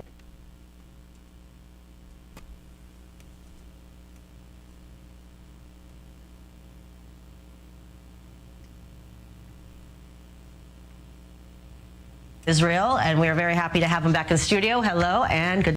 In the story of the lost tribes of Israel, and we are very happy to have him back in the studio. Hello and good to see you. Wonderful to be back. So we just had a very interesting interview before the commercial break with an anthropologist and a community leader of the Lemba community in Zimbabwe. You talk a lot about this. You do a lot of coursework. What do you have to say first about the Lemba and what makes them unique as opposed to some of the other groups that are considered lost tribes? Correct. Lemba are fascinatingly unique because we could trace them directly to the oldest Jewish exile community in the world from Yemen. And the Yemenite Jewish community, when they came back to Israel, they had customs that were preserved for 2,000 years uninterrupted. Even some of their pronunciation of Hebrew letters were unique as far as how the Ashkenazim and Sephardim pronounced their letters, but no one challenged them saying it's unauthentic. It was as authentic it can get. And so when you see the Lemba all the way down to the bottom of Africa, tracing their roots to the Yemenite Jewish community, building in the same structures and having certain traditions that are the same, and like no one else in South Africa, it shows you the far-reaching scale of these Israelite customs and traditions. And not to mention, obviously, we speak about the genetic Kohen phenomenon amongst the Lemba people, that a large percentage of them have a genetic marker to be from the Kohanim, from the priests of Israel. Tell us more about your work and the coursework that you're doing, because you are a real advocate for this topic and why it's so important in the times we're living in. I appreciate it. I think the most important thing is like the if so what? So we've established that there are these individuals over here, but the next question is, what do we do about it? Is everyone's supposed to convert and come back to Israel? But if we think that way, there's really 100 million people around the world that have this Israelite identity. Why would people need to convert if they are the lost tribe of Israel and they are practicing Torah? Why must they convert to the Ashkenazim version? Why is that? Coming from the tribes, and Israel's, smaller than the size of New Jersey. Is it sustainable to think in the way of having to convert and bring back? And if you look at the Lemba, they don't even want to convert. They said, why are we converting to something we're already part of? So it's really important now to bring in the writings of our sages, because we have a consensus for about 3,000 years passed on that everyone agrees on what will happen in the future times when this great awakening happens. And from my perspective, it doesn't seem like it's going to be a religious phenomenon and a conversion and a mass immigration to Israel, but it's going to be some type of change that happens in the world when people unite. Right. When we realize. So when we're talking about the Isaiahs and the whole ingathering that we've all these years taken quite literally, it kind of, in the bigger picture, it is part of that process, even in the identifying and recognizing and feeling Correct. a kinship to the Jewish customs. Ingathering is a great question, because there is an ingathering, and we're obviously experiencing it now, being in Jerusalem, having this, being in Israel, I live in Jerusalem, having this conversation. But there's a 2,000-year-old argument from the sages of Israel, the Mishnah. Do they return or do they not return? And Rabbi Akiva says they don't return to Israel, or they don't return, and Rabbi Eliezer says they do return. And anytime you see this type of argument, it's really never an argument. We just have to have context for what each one's talking about. So we believe, according to the opinion of Rabbi Akiva, who says they don't return, he means to say geographically. According to the opinion of Rabbi Eliezer, who says they do return, he means to the consciousness and to the community, and we do unite and lock arms in the future. So there's no contradiction over here. So now we have a huge opportunity to make something out of 100 million people minimally who want to be part of this world peace phenomenon that we've been praying for thousands of years. So how do we also help educate people that are also looking to connect? But there's comments like, well, you guys are imposters, you're not the real Jewish people, and then you're kind of getting people on the other end of the extreme. So how do we bring it all together that everybody's on the same page? Yeah, there's a few things. One is, they always say haters are going to hate. So I've kept my line, tunnel vision, and ignored most of the hate the whole entire time. But I have learned to be sensitive to the haters, because a hater sometimes is someone in the schoolyard who's not invited to play with all the other kids, and they feel like they're on the side, which causes psychological... Like Kanye West. Correct. That causes psychological resentment when you're not on the inside of something going on. Whether or not that thing is good or not, you're going to view it as bad because you're not invited into it. So there has to be a responsible way that we create a welcoming way that everyone could at least feel part of something that has nothing to do with conversion or the right of return. And so this is what iTribe is, something I've been working on for 12 years, is basically being able to scale the access of technology and freedom that Israel provides to nations around the world, most specifically into Afghanistan, where you have like 25 million Pashtun, and into Nigeria, where you have 40 million Igbo. These are humans who are saying, we've been under war and corruption for thousands of years. Please, we see what's going on in Israel. Come to us also. Bring us some electricity and clean water systems and some governance structure. And here we are in Israel, and the whole world's looking at us for this light and this help. And we're fighting each other on these minute things and honking at each other in traffic. Yeah. So when like the Jewish, this morning. Yeah, exactly. When the Jewish people wake up and realize the redemption's knocking at our doorstep, I think we'll have our own spiritual revival also. Because what I've seen also, being an educator in Reform schools and conservative schools and the Orthodox and the ultra-Orthodox and the Hasidim and to Christians in all the world, everyone gets a spiritual feeling from this concept of the tribes waking up and uniting. It speaks to everyone, because I think this is what it is, what we've been waiting for. Which is the Messianic era that everybody is talking about, So even with the bad stuff happening as well. Well, one of the things I want to say, brothers and sisters, that, hey, I think you all know where I stand. I think you all know where I kind of park my hat with all this. That when you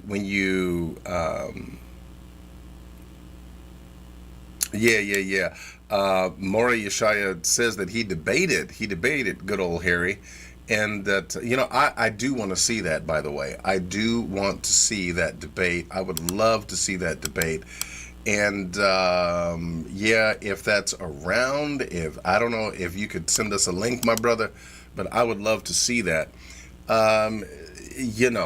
Because I have respect for your scholarship, and I have respect for your debatability, and I would just love to see that, my brother. So also too, I just simply want to say, I think that you all know where I stand on that. That it's Man, I just, why do people have to, I'm just stuck right there. Why do people have to convert when they have a more authentic and a more pure expression of that walk of spirituality? It's arrogance. It is the superimposition of cultural imperialism, where you're saying that what we have in our culture is more superior than what you have. And by the way, you have to change and go with us. Well, I mean, you got to ask yourself the question, if Moshe was alive today, which side would he gravitate towards? Would he actually embrace all this madness that's going on? Okay. Would he embrace what the rabbis have said that you have to do? I mean, would he have 2 stoves in his home? Would he have, really, come on now. And don't get me to start talking about the whole dairy and meat issue, because we know that there was dairy eaten with meat, okay, by the patriarchs. And so, hey, I don't even want to get into that. But bottom line of it is, would Moshe agree? Well, no, I don't think he would. I think that Moshe would be right there with the limba. I think Moshe would be right there. And you know what? Hey, we can have other conversations about this. But my brother Moreh Yeshaya, I would absolutely love to get my hands on that debate. You've got my email. You've got my number. Please hit me up. Let me know. And we're getting ready to go into our last segment. Yeah, our last segment for the day. Be right back.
This gets better every time I make it. Every time I make it.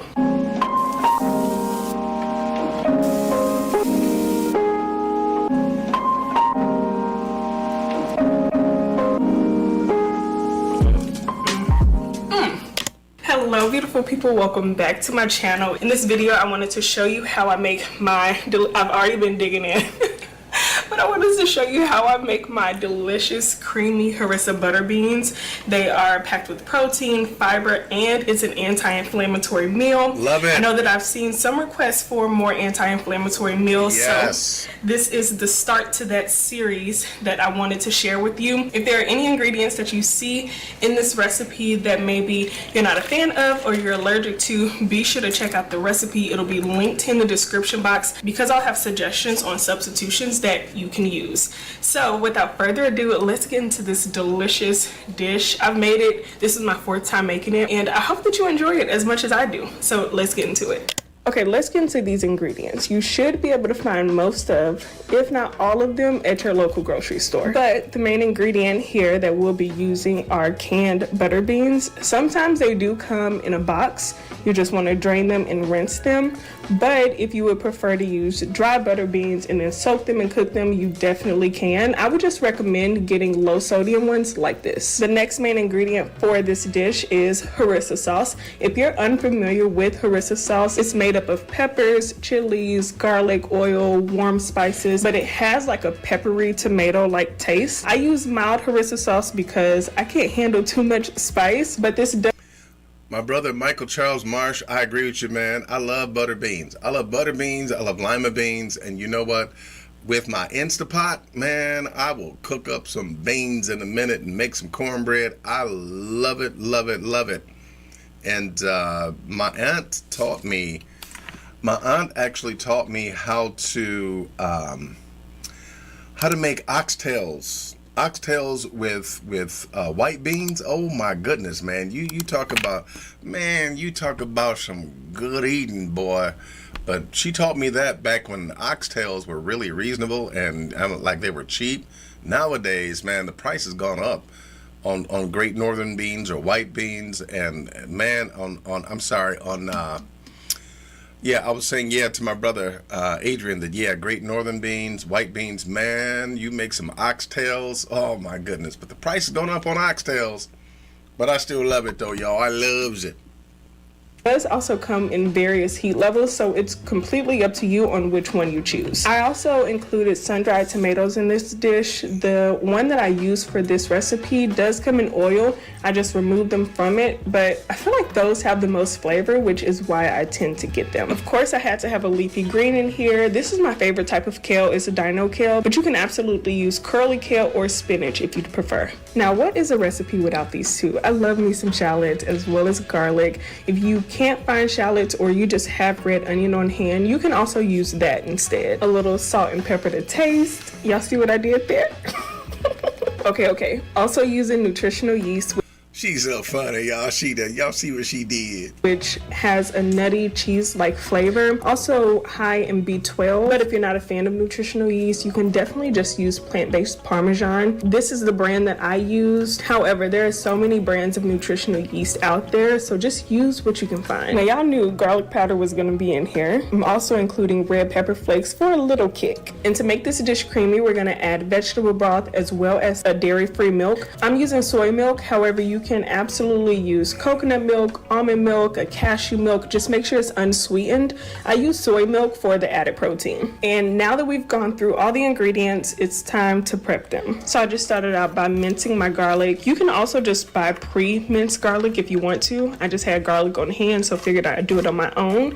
I also roughly chopped /slashed somewhat of a mince for the shallots as well. And then I shredded the kale and roughly chopped the sun-dried tomatoes.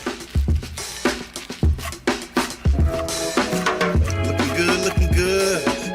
Got the food, look good. Got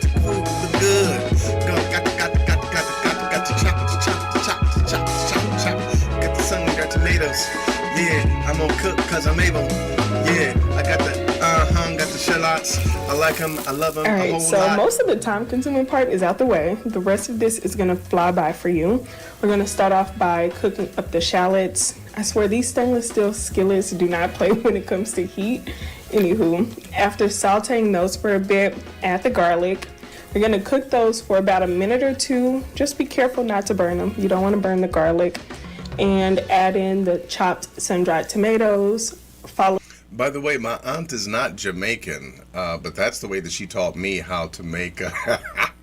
That's how she taught me how to make oxtails and white beans. Man, I love it. In fact, it's been a while, and I'm gonna have to go ahead and do that thing again, y'all. It's been a while. No, I didn't know. My sister Jacqueline E. Bug says, "Hey, did you know that they use coconut milk as plasma?" No, I did not. by the drain and rinse butter beans. And if you're not a fan of butter beans, you can't find them, or maybe you're allergic, this will also work with chickpeas. I would just recommend maybe using a can and a half, or probably even 2 cans of chickpeas instead of the butter beans. Add in your milk. Again, I'm using an unsweetened soy milk, but you can use coconut milk or whatever milk or cream you prefer. And then also add in the vegetable broth. Now, I normally would have added the harissa sauce immediately after adding in the beans, but I forgot. Oops. So do as the recipe says, which is to add the harissa to the beans, let that cook for a bit, and then add the milk and the vegetable broth. And then we're gonna let that simmer for a bit and then season it up. So adding the salt, the black pepper, nutritional yeast, and again, you can use plant-based Parmesan if you prefer. I also added in garlic powder and the red pepper flakes.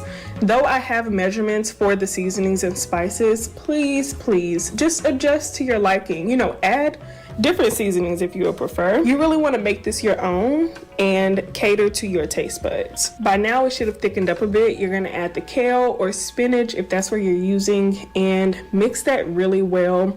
You may want to add more vegetable broth or more milk if you would prefer this to be a little bit more soupy almost and just a bit more creamy. And now if you want to get a little fancy like I enjoy doing, I drizzled some coconut milk on top, and then I added more of the harissa sauce as well. I went ahead and toasted up some sourdough bread because it is time to dig in, and as you can tell, it looks good, you're not y'all. wasting no time because this is so delicious. I want some more. I want some more. Got the beans and the kale. I'm digging in. I swear, this gets better every time I make it. Got the beans and the kale. Tastes good. I can't tell. It's so delicious. And I like to have it with the sourdough bread.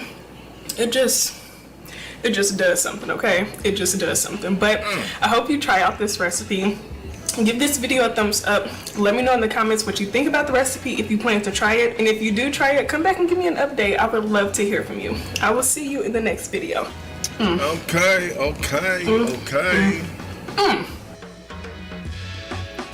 Love it. Absolutely love it.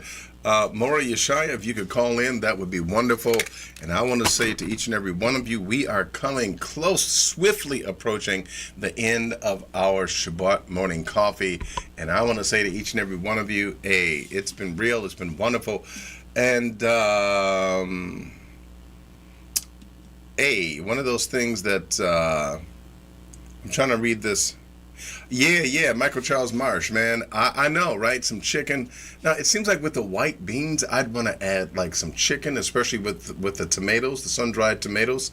But I think you can get away with ground beef too, right? I think you could definitely get away with ground beef. I think that would definitely work. But hey, I have become impartial, you know. You all may not believe it, but I was once a raw vegan. And yeah, I think about going back. I think about getting back there. But all right, let me put the number down there for you, Moray, because it's scrolling underneath me. But let me put it down there for you. Or if maybe a moderator want to put the number in, that would definitely help me.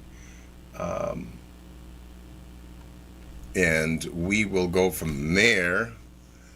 Let's see. Yeah, that's it. 414-395. Good. Shalom. Baruch haba. Welcome, my brother. How are you? I'm well. Shalom. Who am I speaking with? This is Shaya. Yeah. Hey, man. This is Melchi Uriel, my brother. Okay, yes, I did have the right number. I pressed 3 instead of 4. Shalom. Hopefully everyone and everything is well.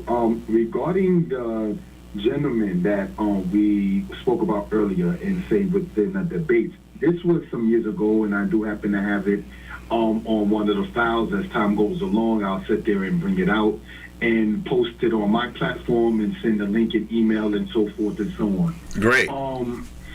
In due respect to the platform, I want to say that I'm elated each time I do watch it. I'm glad that the sister who is in the chat. I'm going to say it is me trying to get the name right.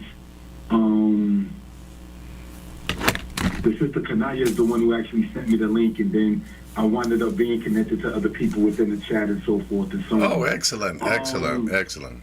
King, regarding the books, I mean not to sit there and go and play salesman on your platform, but yes, you can sit there and get them, say, online, they're on Amazon and so forth and so on.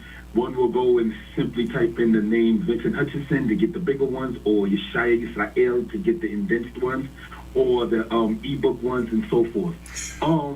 The gentleman who Harry Rosenberg, what I found from him in discussing things, and there's no disrespect intended, it seems to be kind of two-faced. You cannot identify the children of Israel without attempting to identify who, say, the other nations are. So if Israel, since the timing of Solomon, if he married a daughter of Pharaoh for, quote, piece of the kingdoms, you're going to have Israelites going into Egypt. Then you got Israelites in Isaiah going into Egypt. And then they already settled in Elephantine Island by the time Jeremiah comes along. So the portion in Isaiah chapter 11 where it speaks about the dispersal of Israel is in what you call Western Asia and Northeast Africa places for the most part. So Israel did go into Europe, but it was not by their volition to a great extent. Then we remember proselytizing in Italy got Israelites kicked out of Italy during the Roman Empire. So there's a way to that. So looking at it like that, in so many cases, not to be long-winded, do you happen to have any presentations or info concerning, not that it's a major thing, who are, say, the children of Esau or Edom? I don't have anything. No, I don't have anything out there right now. No.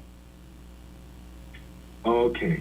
The reason why I ask is because in discussing that thing, say, with that gentleman, what it does say about Esau, Edom, as you and I both know, and everyone else in the chat on the program, real quick, Ezekiel 35 and Ezekiel 36, it distinctly says that the Edomites will want the land and that they will cast the land out for a prey. So they'll sit there and have anyone and everything to be a part of it because it's not his land. So you have to understand its culture and so forth and so on. So not having that kind of power and not having that kind of connection with the scriptures, they have to come up with other concepts, be it, as you would say, New Testament or Talmudic, which is a thing between rabbi discussions and so forth and so on. That is no different than saying the sages of men. You know what I mean? Where one person says this and the other person says that. It doesn't hold weight, say, to the Tanakh and so forth and so on. So I'm singing to the choir, but just want to sit there and have that to be known. On a human level, the platform you have, I watch it, I find it to be very ordered and professional, and it definitely is something that does inspire. So with that, I say Toda Rabbah for the timing. Shalom. Well, my brother, you are greatly appreciated, my brother. I'm honored every time you're with us in the chat.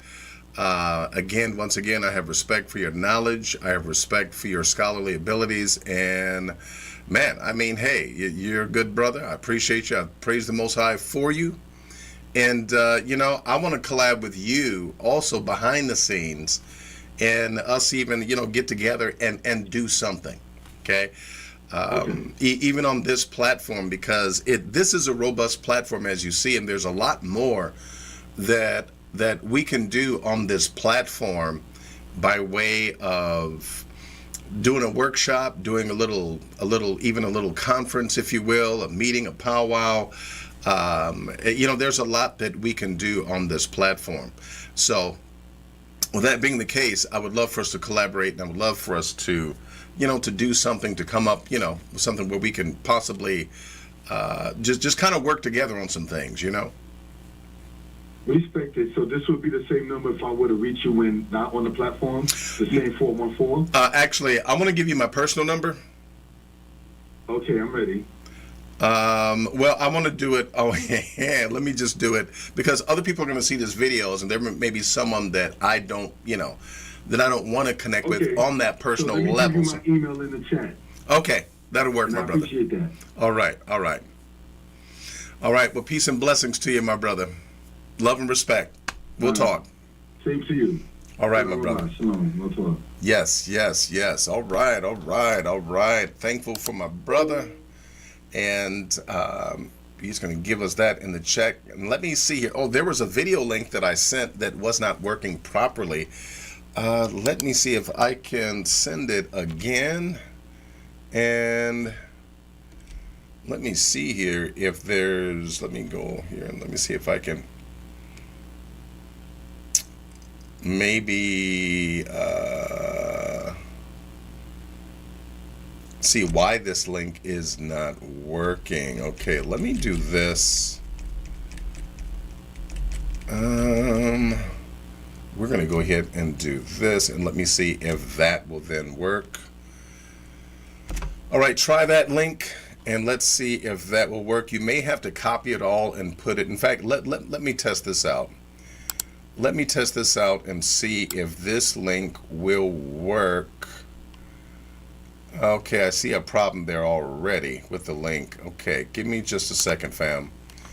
Give me just a second, and I'm going to get this link straightened out, and then we will bid you adieu. I appreciate you all stopping in and giving me your time and your attention, and all praises to the Most High. Let me, oh my goodness, hold on. I'm fixing this link here. Let me just see.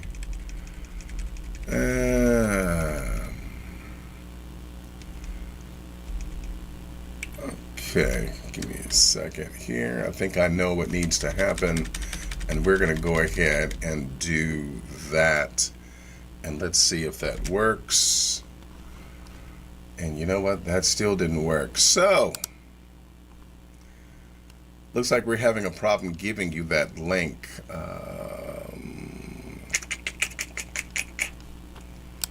All right, I apologize, brothers and sisters, but hey, let me, I'm trying to think of how else I could do this. I tell you what, let me do this a different way.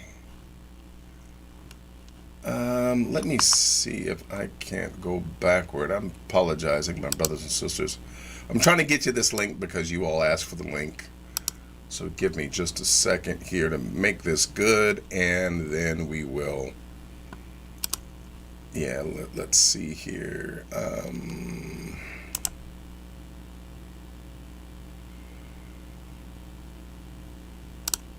Okay, let me do it this way. Give me just a second. There we go. That's Pastors say it across pulpits every Sunday. The Gospels were written. All right, here we go. I got a different link, my brothers and sisters. And I think that this one will work. I'm going to test it out for you. I'm going to make sure that I give you something that's good, something that will work. And yes, it does work.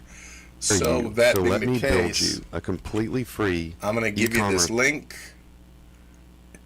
because I've just tested it, and yes, it works. Here we go. All right, this is an updated link, and it does work. I just put it in the chat. I'm looking for my brother's email in the chat so that I can reach out to him. Also, I'm going to ask this. I'm going to ask my brother Adrian if you would be so kind, sir. I feel like we need some information on Bitcoin, what to do and how to do it. So if you could prepare a little something for us, that would be wonderful. I'd love for you to come on and talk to us. Yah willing, perhaps we could do that next week if you're available to do so. Other than that, my brothers and sisters, I do appreciate you. I thank you for your time and for your attention. I pray that the Most High bless you and keep you, that He watch over you, that He keep you from all hurt, harm, and danger, and that He continues to smile upon you, and that He continues to show you His good favor. You are the apple of His eye. You are a part of Him, and He is a part of you. And all praises to Him, for He is our life. He is our righteousness. He is our strength. And we honor Him. We honor the Most High. And we are elated and delighted in His presence. We love to give Him praise. And I just simply want to say we love and appreciate the opportunity to come together as a community and to spend time together as we have. Amelki Uriel, Yah willing, we will see you for Yom Ravi'i. We will see you for the 4th day. And yes, I love you with all my heart. I'd hug each and every one of you if I could. I don't know if Josh and Penny is here with us, but hey, we reach out to them as well. I send my love to each and every one of you. And may the Most High bless you. May He keep you. Hey, we'll talk with you real soon, Yah willing. Yeah, there's some good things happening, and we're going to talk about it real soon. Peace and blessings to you. I love you all. And hey, Yah willing, we will see you for Yom Ravi'i. Peace and blessings. Love you all. Enjoy the rest of your Shabbat. I'm Malki Uriel, Mori of this channel, and we will talk with you soon. Shalom.